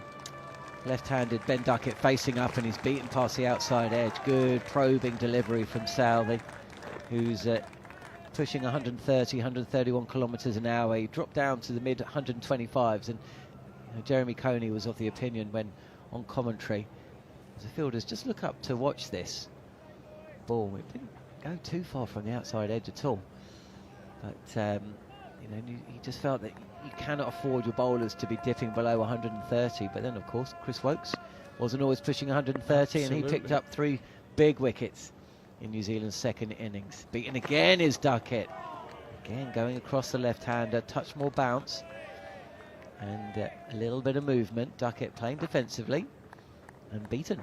One without loss, England. I think New Zealand have got a lot more worries and issues than Tim Southey. I think Tim Southey's, he does a good enough job with the new ball to set the tone at the start of each sessions. The batting would worry me. Like I said before, they created 18 chances in that first innings. They scored 350 and 250 in a Test match. Yes, possibly a little bit short. I didn't go too far from off stump either. Southey again, and Duckett's just thinking, I'm having none of this. Down the track, and wild Yahoo doesn't connect. End of the over. One without loss. I think possibly the point that New Zealand will be facing is that Mitchell Santner is available and is in the Test squad for the second Test. Now, prior to the India series, it was a push to suggest that Santner would come in and Southey would have to make way. Of course, after his exploits, and the fact that whilst Wellington it's not known for extravagant turn and bounce, but it is seen as a more spin-friendly option than what we've had here at Christchurch. Feeling is that Santner, who can also bat, may well be drafted into the side. In place of who? It won't be Henry, who is in and bowling to Zach Crawley. In and around off stump, and Crawley just pushes this to mid-on, no run. Yeah, it won't be Crawley, but the size of the basin. The basin's not a massive ground, and it might spin, but it's not lavish spin like what in India. I mean, England will take him on, and all of a sudden, if you're left with 3 seamers, and your spinners have been whacked out the attack. Henry again, and Crawley beaten by pace here, just trying to clip this to the leg side, but rides it high up on the thigh, no run. I'd be reluctant to bring Santner in for Saudi. I mean, you've got Will O'Rourke, what's he on his 4th, 5th game? You've got Nathan Smith will be on his 2nd game, putting a huge amount of pressure on Matt Henry. And then you've got a part-time, better than a part-time but bowler in Phillips. Henry again, this is pitched up and driven by Crawley. He's trying to get the ball past Henry and possibly mid-off there, or maybe the other side. Either way, it goes straight to the fielder. O'Rourke it is, all 6'4" of him. He batted over an hour earlier today and was left unbeaten. So he's shown this is not a pitch that holds terrors, as Crawley again comes forward and just pushes us back to the bowler, Henry. One without loss. Good start from Matt Henry, good areas. Starting as well from Zach Crawley. He's hit 2 balls down the ground. It's always good when you see Zach Crawley hit the ball straight down the ground. His head position's good, he's not off balance. And he's ready now. Pitched up again, driven and caught by Henry brilliantly in his follow through. He's plucked an absolute worldie to his right as his body was falling away to his left. And Crawley's got to go cheaply for the second innings. Crawley departs for 1. England 1 for 1. Carbon copy of Devin Conway, first innings. It literally was. Good ball from Henry. Sid Crawley hitting the ball well down the ground, and he's trying to hit this straight. He's not trying to hit this through extra cover. He's trying to hit this straight, and unfortunately, he's got a thicker inside edge, and he's lollipopped a catch back to Henry. Like I said earlier in the first innings, caught and bowl for a seamer is a very, very difficult. Discipline to do. I just tapped you on the shoulder here, John, because New Zealand are herring back into place. Why? Because their over rate is terrible. World Test Championship and all that. Even if they get beat, they do not want to be docked points for over rate. So there is a marked, there is a conscious effort now to be in place and try and get as many overs as they possibly can in here while England chase down this 103. So watch this space, because they are behind. I mean, the over rate in this test match has been horrendous. 7 overs lost first day, 6 overs lost second day, 10. That's criminal. 10 overs lost. But I'll get off my soapbox on that front. New Zealand are in contention of World Test Championship, and they do not want to be docked points. There were 2 crimes yesterday, and the worst one was the 10 overs that was missed out. The spectators were robbed of. Absolutely robbed. 2 slips in place with not quite a gully, more like a wideish force slip. There's a point, shortish cover or extra cover, and mid-off for Bethel on debut, facing first ball, driving, and won't get off the mark. Good over for New Zealand. A wicket for Matt Henry and a maiden. Crawley's gone for another single-figure score in second innings. Gary Morgan just popping this into our WhatsApp stats group. Crawley has now had single-digit scores in his last 5 second innings. So that's something that he'll want to change quite quickly. And Duckett's record in second innings in 2024, not brilliant, but look, still more than manageable run chase here ahead of England. They need 103, and it's Southey to continue, and he's beaten Duckett again. This is wide. Duckett didn't need to play at this at all. Certainly didn't need to come forward. Didn't need to worry about where his off stump was, but he's just been a little tentative there. Yeah, again in the first innings, he looked a bit off sync. He didn't look he played some glorious shots in that first innings, and when he was in sync, he hit the ball to the boundary out the middle of the bat, but he did look as though he was a little bit off with his movements, and we've seen 2 or 3 times he's not really understanding where his off stump is. Southey again probing away, this time a touch straighter, and Duckett defends, not with a straight bat. It's that way Duckett plays, isn't it? Bringing the bat around. Ends up in the right position, but it doesn't come from back to front. It's almost to the side, but that opens up scoring opportunities for him as well. But at the moment, with that Crawley departing, would you have another slip in there? Yeah, I think I would, from extra cover. Southey is in again, and this time Crawley, or rather Duckett, comes forward and pushes this to short cover, no run. I actually think he's in the wrong place anyway. That short cover you've got in Nathan Smith, I would have him a lot squarer. Ben Duckett plays with a sort of angled 45-degree bat. Nathan Smith needs to go about 15 yards to his right and give the space that he is at this moment in time. That's where Duckett has trouble getting the ball through, or stick him in at third slip. Duckett, as only Duckett possibly would, when faced a challenge with a ball that's just going across, a touch of movement away. His answer? To move down the track and scoop the ball up and over the slips and away for 4. Yeah, he's gone across, hasn't he? He's come one step down and about 4 paces across to the offside.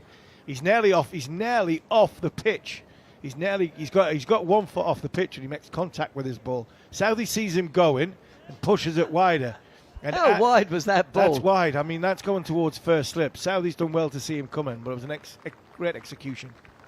Southey again pitched up, and this is flicked up and over mid-wicket, and it'll be 4 more. 9 for 1 England in the 3rd over. 95 runs away from victory. New Zealand are definitely in a hurry because of the World Test Championship points not wanting to be docked because of a slow over it. And England are in a hurry because they want to get this game finished as soon as they possibly can. Another good shot from Duckett. This time Southey's just gone a bit straight a bit straighter, probably gone for the LBW. Southey again, good contest here. Slower delivery and steered past a diving gully. It won't reach the boundary. There's a deep point who runs round Conway. But another couple of runs to the score. Duckett moves to 10, score 11 for 1. And what is the latest time you could get 9 holes in, Harmon? I reckon if we tee off at 6 o'clock tonight, we'd get at least 9 in. Yeah, comfortably. Just asking for a friend. 4 o'clock. I think if we teed off at 4 o'clock, we get all the way around in. I teed off at 10 to 4 the other night when I met you at Katie at Spates Brewery for a drink with the Sports Nation crew, and I played 17 holes there and could easily have gotten the 18th in, not a problem. So, no, I think asking for a friend, the answer will be 4 o'clock for 18 and probably 6 o'clock for 9. Bethell facing up, he's not thinking about golf. Playing his 2nd test innings, and he's playing with a straight bat. And this is how he set up really well in first innings, didn't he? And they were really testing conditions. There was no sun when he was batting in first dig. There was movement, scoreboard pressure, the pressure of debut. New Zealand's experienced duo, Matt Henry and Tim Southey, bang on it. Southey, or rather Bethell, comes forward, and he does like to come forward, plays very straight, but pushes this to point, no run. Yeah, he played that shot really well in first innings. He got on top of the bounce and defended the ball into the offside comfortably. I think if there was anything, I'd loathe to have any sort of criticism because he's just a young lad and he's coming into it. He struggled to understand where his off stump was for a number 3. Right arm over the wicket is Henry, running in from the Steve Harmison Botanical Gardens end, and this is clipped to mid-wicket. 2 slips, a Garley point, there's an extra cover, mid-off, mid-on, and also a mid-wicket, short mid-wicket.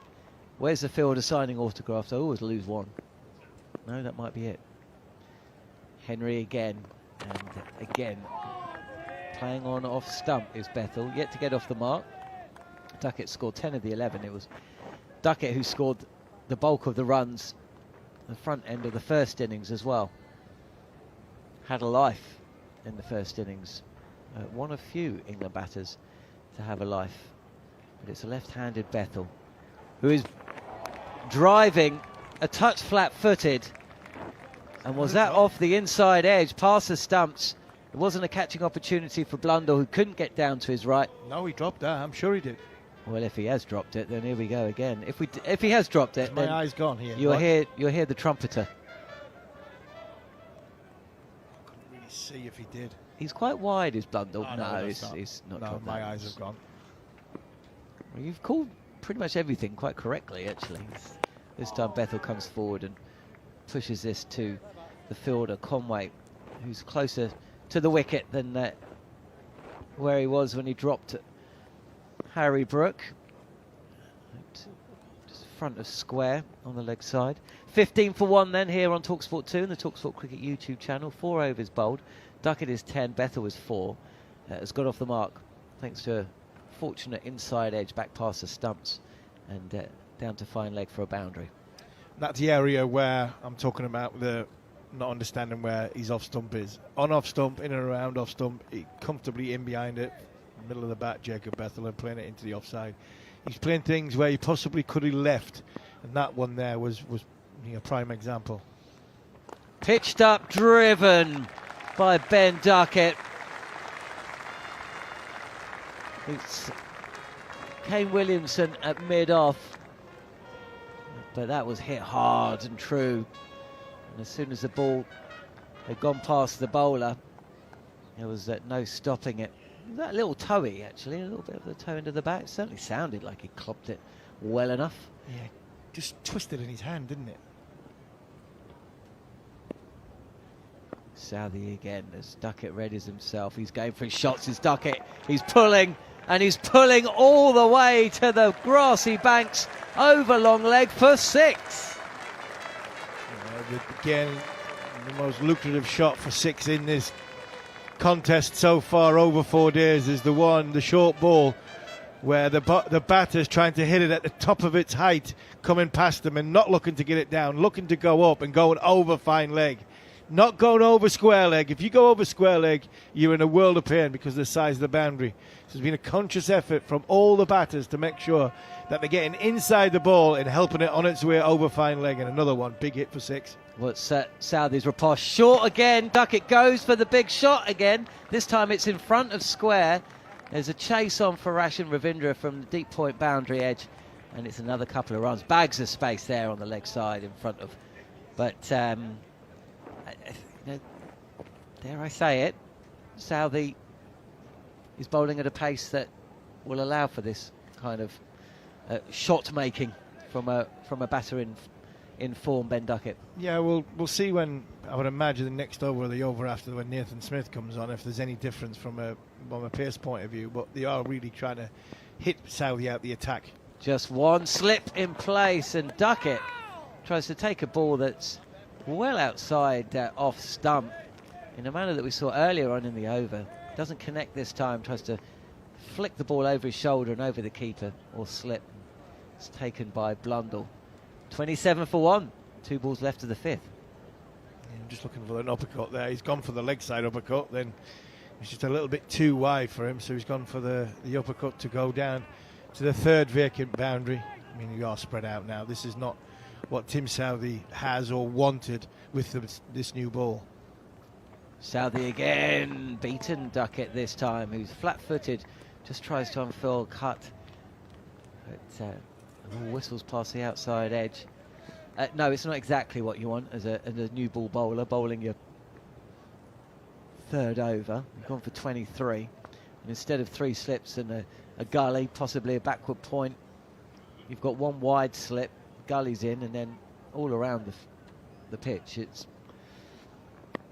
We're straying back to a territory of, I mean, is he trying to get Duckett out? Thanks to the short ball, holding out with those big wickets square of the, well, maybe he is. Dug in, pulled away, and Duckett picks up another boundary, bisecting the field at deep square leg. And William O'Rourke at, square leg, he's a left-hander, and at fine leg. He's hit this ball true, and that may be the last time we see Tim Southey in this Test match. 31 for 1 after 5 overs. Southey has been smashed all around the park by Ben Duckett. 26 of the 27 runs that he's conceded have come from England's left-handed opener. Bethell with 4, and England needs 73 runs to win. Yeah, good from Duckett, seasoned on the fact that Southey's under a little bit of pressure. He has hit him out of the attack. Now we've got 2 slips, and just a quarter chance there for Henry, who's picked up 1 superb caught and bowled. But this time it was Bethell advancing down the track, and he's pulled straight to the right of Henry, who's flung out a hand, but it's been hit really hard, and that wasn't an opportunity. But a foot nearer, and the bowler would have fancied his chances there. I like this from Jacob Bethell. I mean, you know, there's a kid on debut, 20, in his early 20s. He's not playing for a number. He's going for the total. Henry again.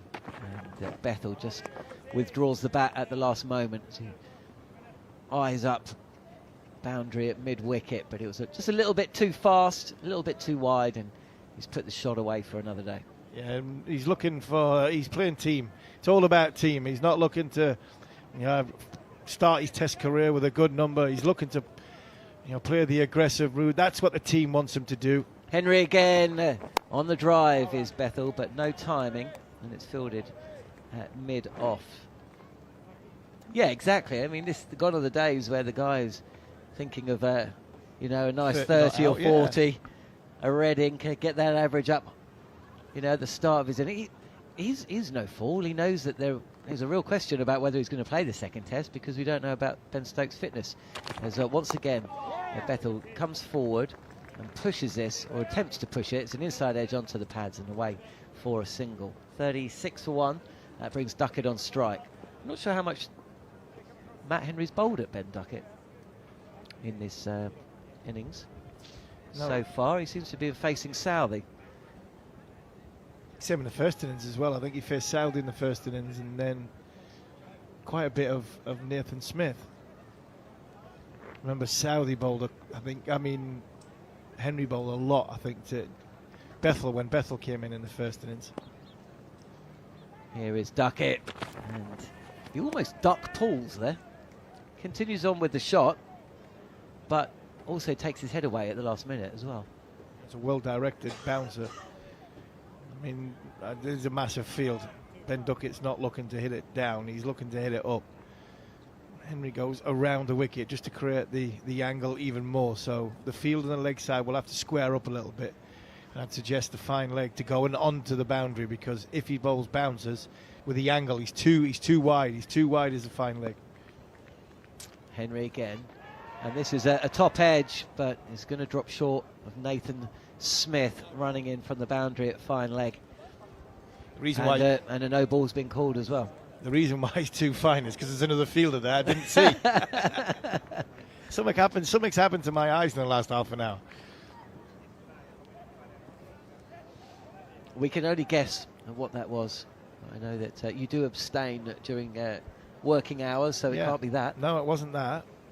Lunch was all right. Pies were good this morning. I thought lunch was excellent. Sweets have been nice. I mean, side screen's in the way, that's probably why. It is the side screen. 2 slips in a gully in place as Bethel cuts this square of the wicket. He'll take another run.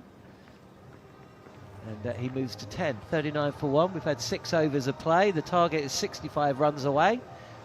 Duckett going at a strike rate of just shy of 160. And to talk you through the next 20 minutes or so will be Neil Manthorpe alongside Steve Harmison. Inevitable change here for New Zealand. Tim Southey's come out of the attack.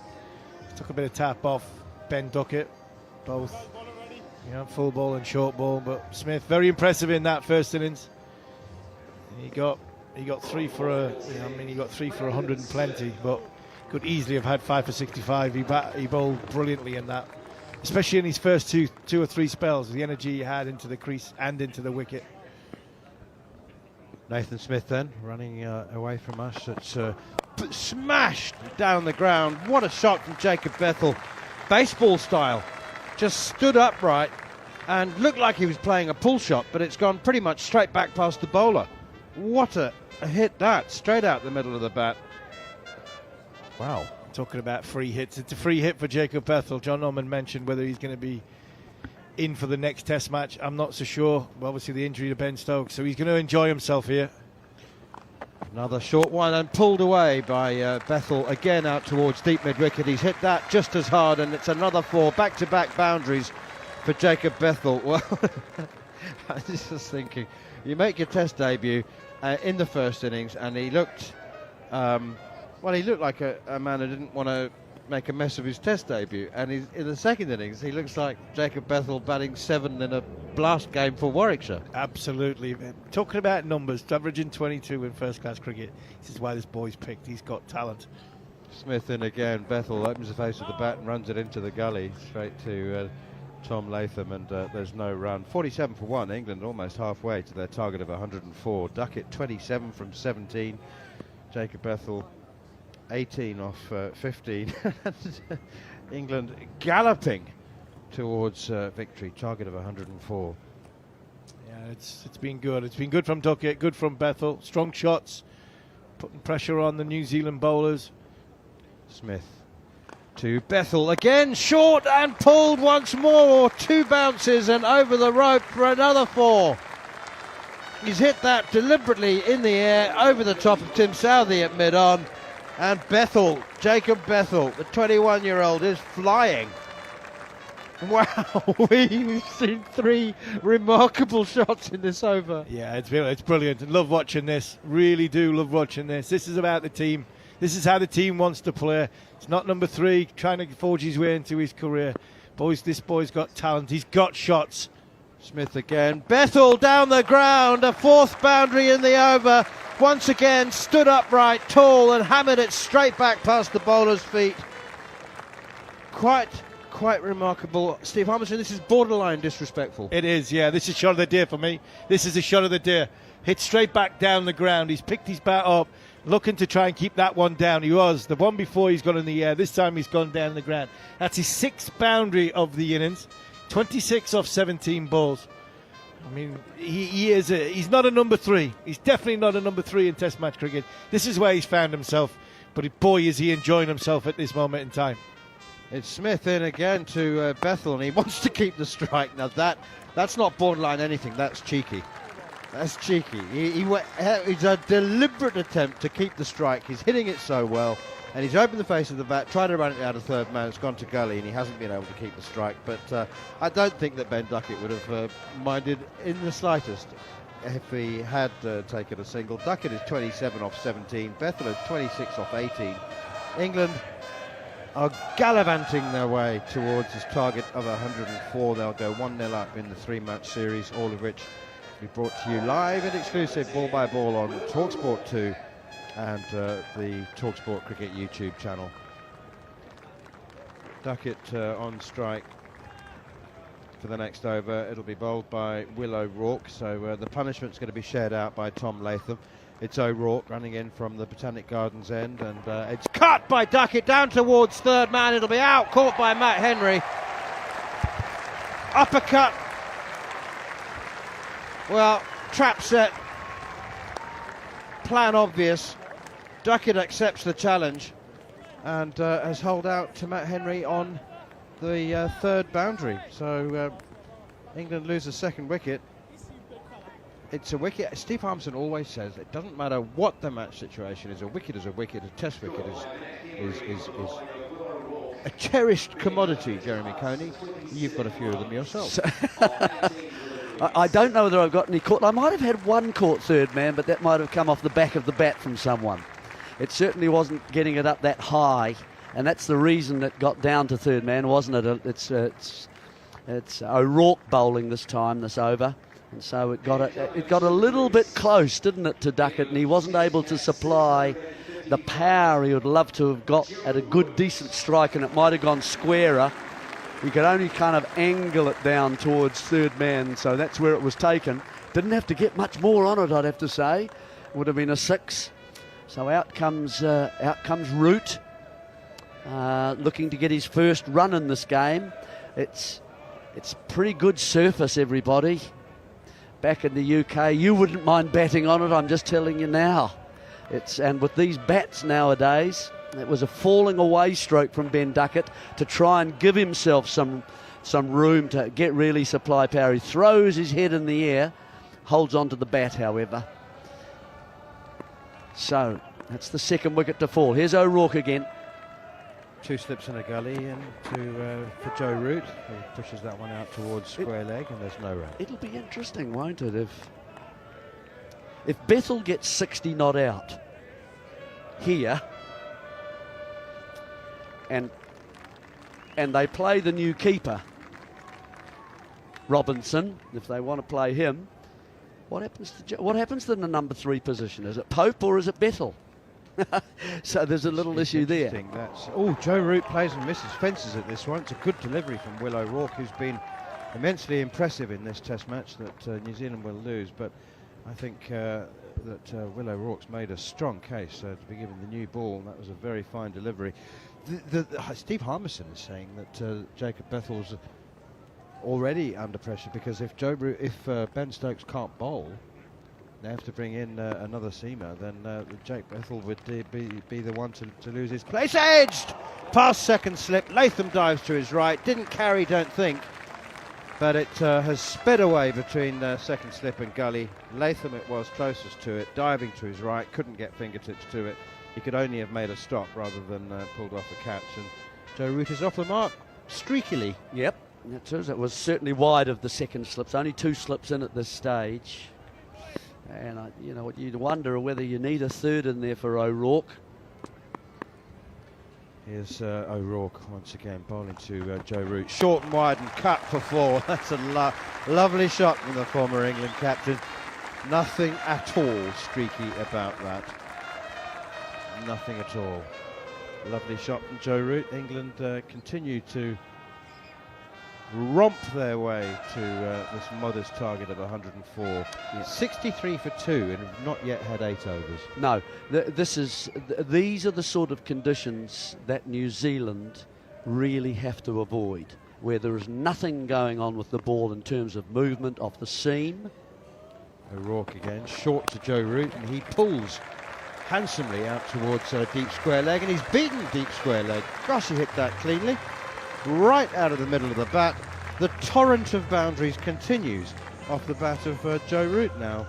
Ben Duckett hit 6 fours, Jake Bethel has hit 6 fours, and now Joe Root's hit 3, edged 1 and hit 2. He's got 3 fours in his 12 from 5 balls. Yeah, I guess the difference is that there's a certain orthodoxy and quality about those last 2 boundaries in particular. One, or to opposite sides of the ground really. One a really controlled pull stroke to end the over, and then a lovely stand up and punch it just wide of square on the offside for his second boundary, after the edged one from O'Rourke. But these are the sorts of conditions you see the best England, the things that they're capable of doing. Nathan Smith taken to the cleaners in his 1 over so far. That's a bouncer, and it's left alone by Jacob Bethel. It's interesting. I have a little question for you, just in the back of my mind. You can score at this rate, which obviously gives you more time to bowl the opposition out, right? We're all familiar with that concept and using the aspect of the variable of time. But then you bowl 11 overs an hour. That to me isn't consistent. Here is Nathan Smith again, another bouncer. He's saying to Jacob Bethel, hit these ones then, lad. Well, Nathan Smith's 26, Jacob Bethel is 21. I mean, it's just inexcusable, and the England, the New England, Ben New Zealand the same. England. I'm not picking out England here. New Zealand are a little bit better, but not much. Not much. Maybe 12. I think. Yeah. Okay. Yeah. Both poor. I mean, we've lost a lot of overs in this Test match. Here's Nathan Smith to Jacob Bethel, and that's guided away silkily down towards the fine third man, and they go through for a single. Do you think we should be the game itself? Because the players obviously don't mind. Let's be honest about that. They'll do it when they want to, But should the people, the paying public, get a little bit more for their cash? I think when you say the players don't mind, I think that's being very generous. I think they disdainfully don't care. Okay, so all right. Well, you want to push it a little bit further. That's fine. But I'm just thinking. I'm just sitting around and looking at these people. I know. Here. Have you ever heard a player apologise? Say no, it wasn't good enough. We should do better. Have you ever heard any Test cricketer say that? Bouncer now from Nathan Smith again, and it's called no ball for height, and rightly so from Hassan Raza. It was unquestionably the third bouncer of the over. I can't understand how the powers that be haven't worked something out about this. Yes, we always use the extra half hour, always, every day, virtually. Well, I can't remember the last time we didn't. Here's Nathan Smith once again. It's short and pulled powerfully by Joe Root behind square on the leg side. They go through for another single. It's Devon Conway who does the tidying up. England need just 34 more to win. They're 70 for 2. The target's 104. Jacob Bethel is 27 not out from 21 balls. Joe Root 13 off 7. He's 3 fours.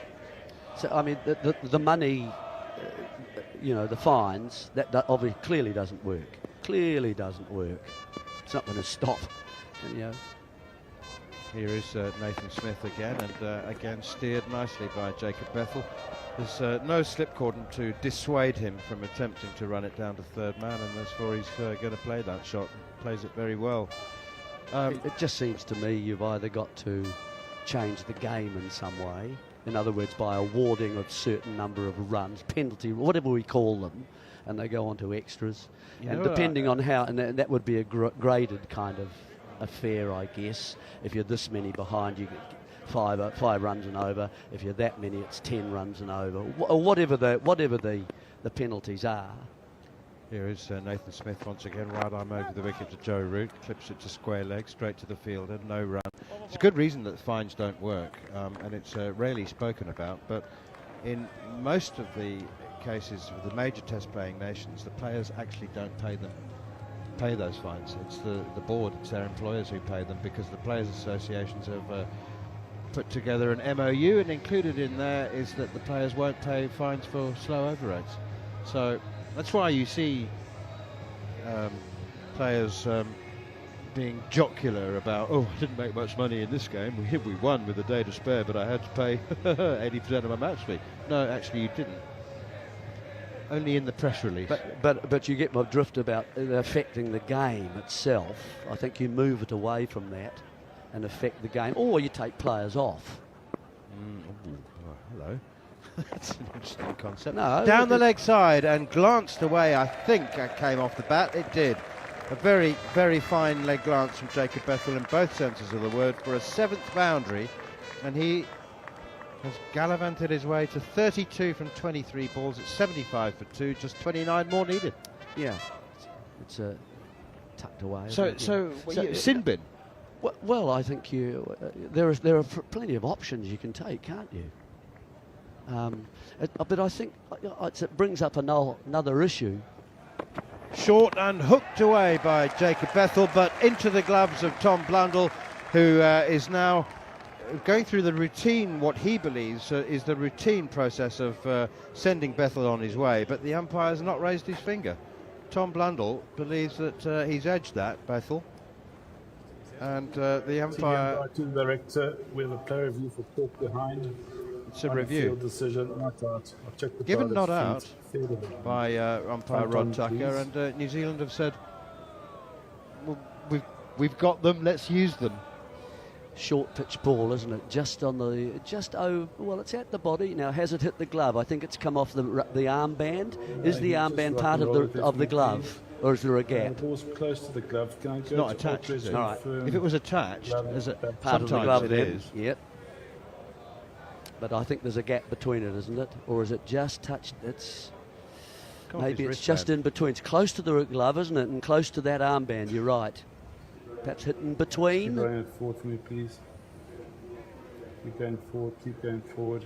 Keep going forward. Voice you can hear belongs to Adrian Holdstock, the third umpire, who is a bustling, barrel-chested fast bowler in his time. Really promising just career. One more time for me, please. But cut short by and keep going a series forward. of freeze it there. Stress fractures in his back. It's very close to the wrist part, you know, the part that they tighten, but I don't think it is. I don't think it's out. He's gone not out. Yeah. That seems to be the right call. Yeah, I think so. But it brings up another little issue, because we'll maybe because it'll be our last session on Together Manners. Of this test match. Short and hooked again by Bethel, but he's not got all of it. I think that might come off his glove again, actually, down the leg side. Fielded by Daryl Mitchell, they'll scuttle through for a single. But what do umpires actually do nowadays? I mean, it's a serious question.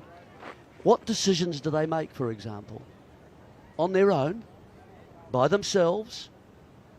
Everything is looked at. Everything is confirmed. If it's just touching the stumps, umpire's call. It's a very good question. What do they do? Short and pulled away by Joe Root again out towards deep mid-wicket for a single. You mean what? Every what, you mean, time what do they are do? helped every step of the way. What decisions do they make? One of these things could be overs. We might give them a job, which would be to look after the over rate. Keep talking to the captain. You're 2 behind. They do You're that. 3 behind. They just but they don't ignored. take exactly. Okay, take a fielder off. At 4, you take a fielder off. Bouncer from Willow Rourke. You know, that's what I'm suggesting. I see. I'm right. I'm with you. And bowlers, that's where bowlers wouldn't like it. For a period of time. For yes, what, half an hour well, whatever's worked 6 out. overs. Exactly. So you're down to 10. Then that's right. And then you might lose 2 if you get to go further. Now, they wouldn't be happy with that. We'll have a 5-1 field. They won't be happy. Do you know what I mean? Very much I do, yes. I feel a column coming on. Yes, you could. Yeah, well, I've given it just with thanks from some chap I'll who give you sat beside me credit, once. for sure. Last ball of the overs That's down the right. leg side, and it's left alone. Well, actually, Jacob Ethel tried to hook it, but it was too wide. He's 33 not out. Joe Root's 14. It's 77 for 2 after 10 overs. It's good, isn't it? It's good. That's the way. That's good. Let's get on with it. It was going to always be this way. I think this pitch, as I said to you guys earlier, it's such a good surface to bat on nowadays. It's and the bats are so good as well, aren't they? Boy, like, you try picking up one of the ones that we used to play with, and they were so thin, and they sort of jarred your hands all the time if you didn't get it right in the middle. Here's Nathan Smith, another short one. He's just going short all the time now, and Joe Root's accepting the challenge, and he's hooked that one away down towards deep backward square leg, and it's fielded in the deep by not sure who that is. Tom Blundell. I beg your pardon. Could be Devon Conway. 78 for 2. Yeah, it's I said to Steve Harmson, I mean, the approach of Ben Duckett and Jacob Ethel was borderline disrespectful. Oh, to Southey, the way that I've never seen anyone sort of walk outside their off stump like that and then flick it over the keeper. Here is Nathan Smith again, and short and away down the leg side. Maybe not borderline. Maybe just front arms disrespectful. But you know what? It's a cruel game, and very, very seldom. You know, I'll never forget. Alan Border finished his career played his last Test match facing John T. Rhodes, bowling 60-kilometre half trackers. Short and pulled away down towards fine leg. It's racing towards the boundary.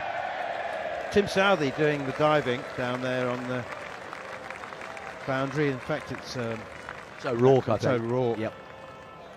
O'Rourke, and he lost his trousers in the dive in the process. Fortunately, he's wearing a substantial pair of black shorts underneath his whites. 82 for 2, 4 more runs. Bethel on to 37. England supporters enjoying this. I'm not sure what they're singing, but they're quite enjoying it. Here is Nathan Smith again. Short to Bethel, pulled away on the bounce to Rachin Ravindra at deep mid-wicket. And they go through for another single. 83 for 2.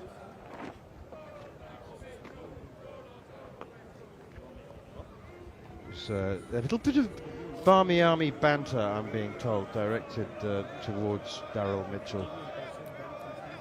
Is it? Mitchell wouldn't stop that. Would have stopped that. Mitchell would have stopped that. So friendly banter then, rather than antagonistic. 83 for 2. Wow. I rather suspect we might see some of the England players playing 9 holes this afternoon. Here's Nathan Smith again, short, and he pulled away by Root. Helped, really, helped by Joe Root behind square on the leg side. This is all a bit predictable, isn't it, from Smith? Every ball down. I mean, you've got to sort of vary it a little bit, I do think. It also brings me to the mind that this is why New Zealand need to have much more grassy pitches and last a lot longer than... obviously, you can't get it to last to the 4th day quite so easily, but certainly the first 2 days at least. Smith again, another bouncer. Ahsan Raza calls that one wide. So... And then You know, so in other words, the ball is moving so much and nipping about enough that it's very hard to hit through the line. You cannot just charge and expect it to keep the same line. It's going to move about a lot. That's the sort of surface. Short and pulled once more by Jacob Bethel for a single, 86 for 2. And you take the toss out of play, because you could be just put in and bat on that, but you want it then to last for your bowlers as well. So that's the kind of surface I think you've got to play on. And then, of course, you know, you can't just charge and move around, and you can get seamers coming in and they're still quite awkward to hit. I think that's quite important. You know, what else can you do in New Zealand? We're a farm. We're a large farm. That's what New Zealand is. We grow grass well, and that's what we've got to do, I think. Round the wicket comes Will O'Rourke, and Bethel pushes it away behind square on the offside, down to Rachin Ravindra, and they go through for a single. Hence the... and then back yourself. Yeah. Back your own defensive games in the top 5 or 6 in your team to last. And say, we think our defences are actually better than your defences. Your guys' attack might be a way better, and sometimes you'll back your attack rather than defence. See a lot of that nowadays because of all the 2020 matches. O'Rourke in again, short, and a hook shot from Joe Root. Set himself for the hook shot to take it on, and didn't make contact. So I think that's the approach that I think maybe should be considered for the next match at the Basin. Rachin Ravindra has just climbed over the LED advertising hoardings to go and sign a young lad's bat, because he was too small to reach over. So he's jumped over. Oh, I liked Rachin Ravindra before that, but I like him even more now. Root 6, scoop pull shot. Absolutely. I hope everyone's all right. It's landed on the grass banks just to the left of our commentary box. And he's absolutely set himself. It looks like a kind of circus routine, because he stepped away outside the off stump as O'Rourke was in his gather, and has just scooped it over fine leg and onto the grass banks for 6. Yeah, lovely shot. Harnessing the power of O'Rourke, the power of his bowling, just helping it on its way up. 93 for 2, 11 to win. Root now onto his stumps, back and across, clips it out towards deep backward square. Bye-bye, Jeremy. We'll see you in Wellington. Yes, of course. Last time I was in Wellington, I was delighted to have been hijacked by Jeremy, who commandeered his son's fishing boat, and we went out to a spot of deep sea fishing. It was absolutely glorious, a wonderful day. O'Rourke into Jacob Bethel, and on the back foot steers it away out towards Ravindra, Rachin Ravindra once again, and they go through for a single. Never have been hijacked more gloriously and more pleasant fashion ever. 95 for 2. Steve Harmison, I feel exhilarated, and I can't say that often. Normally there's a sense, whatever the result at the end of a test match, of almost deflation. You know, it's like, oh, it's come to an end. But this has come to an end in a burst of fireworks and a blaring of trumpets as Root tries to guide this one down to third man. I genuinely feel absolutely alive in a buzz, and like I don't want it to end. Yeah, I don't want it to end. I don't want it to end watching Root and Bethel bat. It is very, very good when you come to a total of 104 to win. You can see a team just limp over the line, get close, and everybody just a bit of an anticlimax. This is not, when you watch this England team, there's no part of it anticlimactic. They just go for it, and have a great time having it. Cricket still can't get its common sense right. We delayed the lunch break by half an hour, but we can't delay the drinks break by a couple of minutes with England needing 9. With the potential of Jacob Bethel doing it in 3 balls.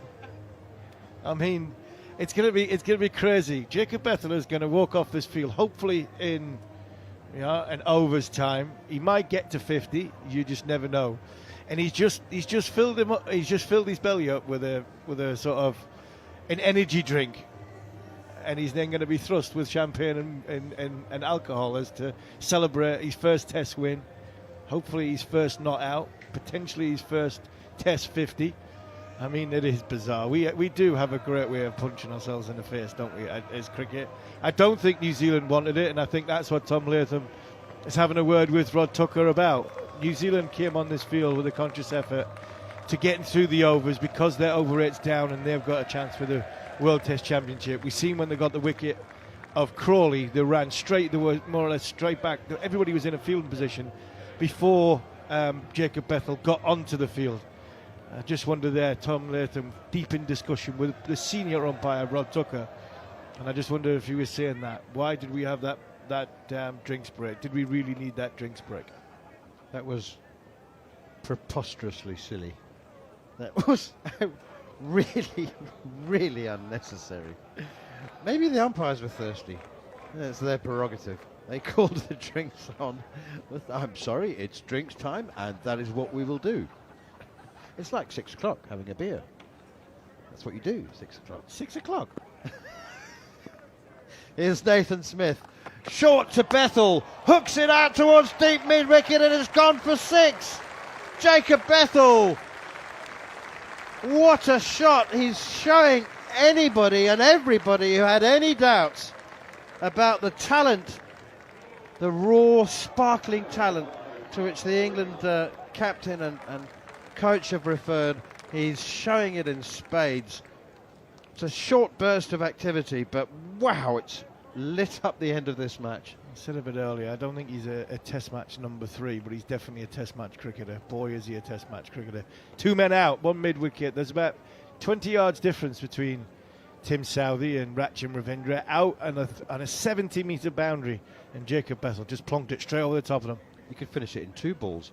It's another bouncer from Nathan Smith. He's bowled nothing but bouncers and he's been allowed to get away with it. That's by the by. It's not... one for the over, says Hassan Raza. Well, he's been allowing him 5 for the over so far. Bethel is 47, Root is 23. I can't help chuckling because it's 101 for 2 in 12 overs. I like the scoreboard. It's got England's target, 3 runs to win, balls remaining 850. Sense of humour. Short and wide outside the off stump. Could these be the winning runs? Clipped away high and wide outside the off stump by Jacob Bethel, and he moves on to 49 as Daryl Mitchell does the fielding. The scores over this Test match in 4 innings are now level. England need 1 run to win. Jacob Bethel is on 49 on debut.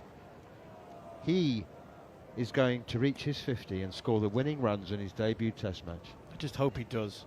I hope he does. I hope it's not a wide or a no ball. There's been loads of extras so far in this game. I really do hope it is a chance for Bethel to get his 50. Here's Nathan Smith, winning runs, loading. And Bethel hooks it away out towards deep mid-wicket. It reaches Rachin Ravindra along the ground.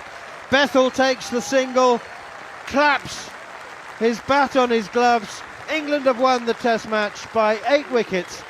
And Jacob Bethel, the 21-year-old on debut, scores the winning runs to reach an unbeaten 50 from just 37 balls with 8 fours and a 6. Joe Root accompanied him over the finish line with an unbeaten 23 from 15 balls, 3 fours in the first over that he faced and a 6 for him. The target was 104 for victory, and England have galloped there in just 12.4 overs with 27 from opener Ben Duckett, and now an unbeaten 50 from Jacob Bethel. They're 104 for 2, 12.4 overs. Shortly after lunch on day 4, England have taken an emphatic 1-0 win in this 3-match series, and they've done it in a blaze of stroke play on the 4th afternoon, which for the almost capacity crowd will live long in their memory. Steve Harmison, it's been a dazzling performance. Dazzling, thoroughly professional, and one that Jacob Bethel will never ever forget. His debut 50 in a debut Test match, he's just been given Joe Root just walked over to the stumps, took one of the stumps out of the ground and give it to Jacob Bethel as a memento of his Test match debut. England have been absolutely professional here. They've came here and put on a performance with both bat and with ball. New Zealand dropped 8 catches. They've contributed to their own downfall. But England have taken their chances. Bryden Carse was fantastic. Harry Brook was the recipient of them 5 out of them 8 drop catches. He went on to make New Zealand pay. And to put the icing on the cake, England decided to bring a 21-year-old who averages 22, yes, 22 in first-class cricket, batted him at number 3, and he's got 50 off 37 balls to take England home. A brilliant performance by England.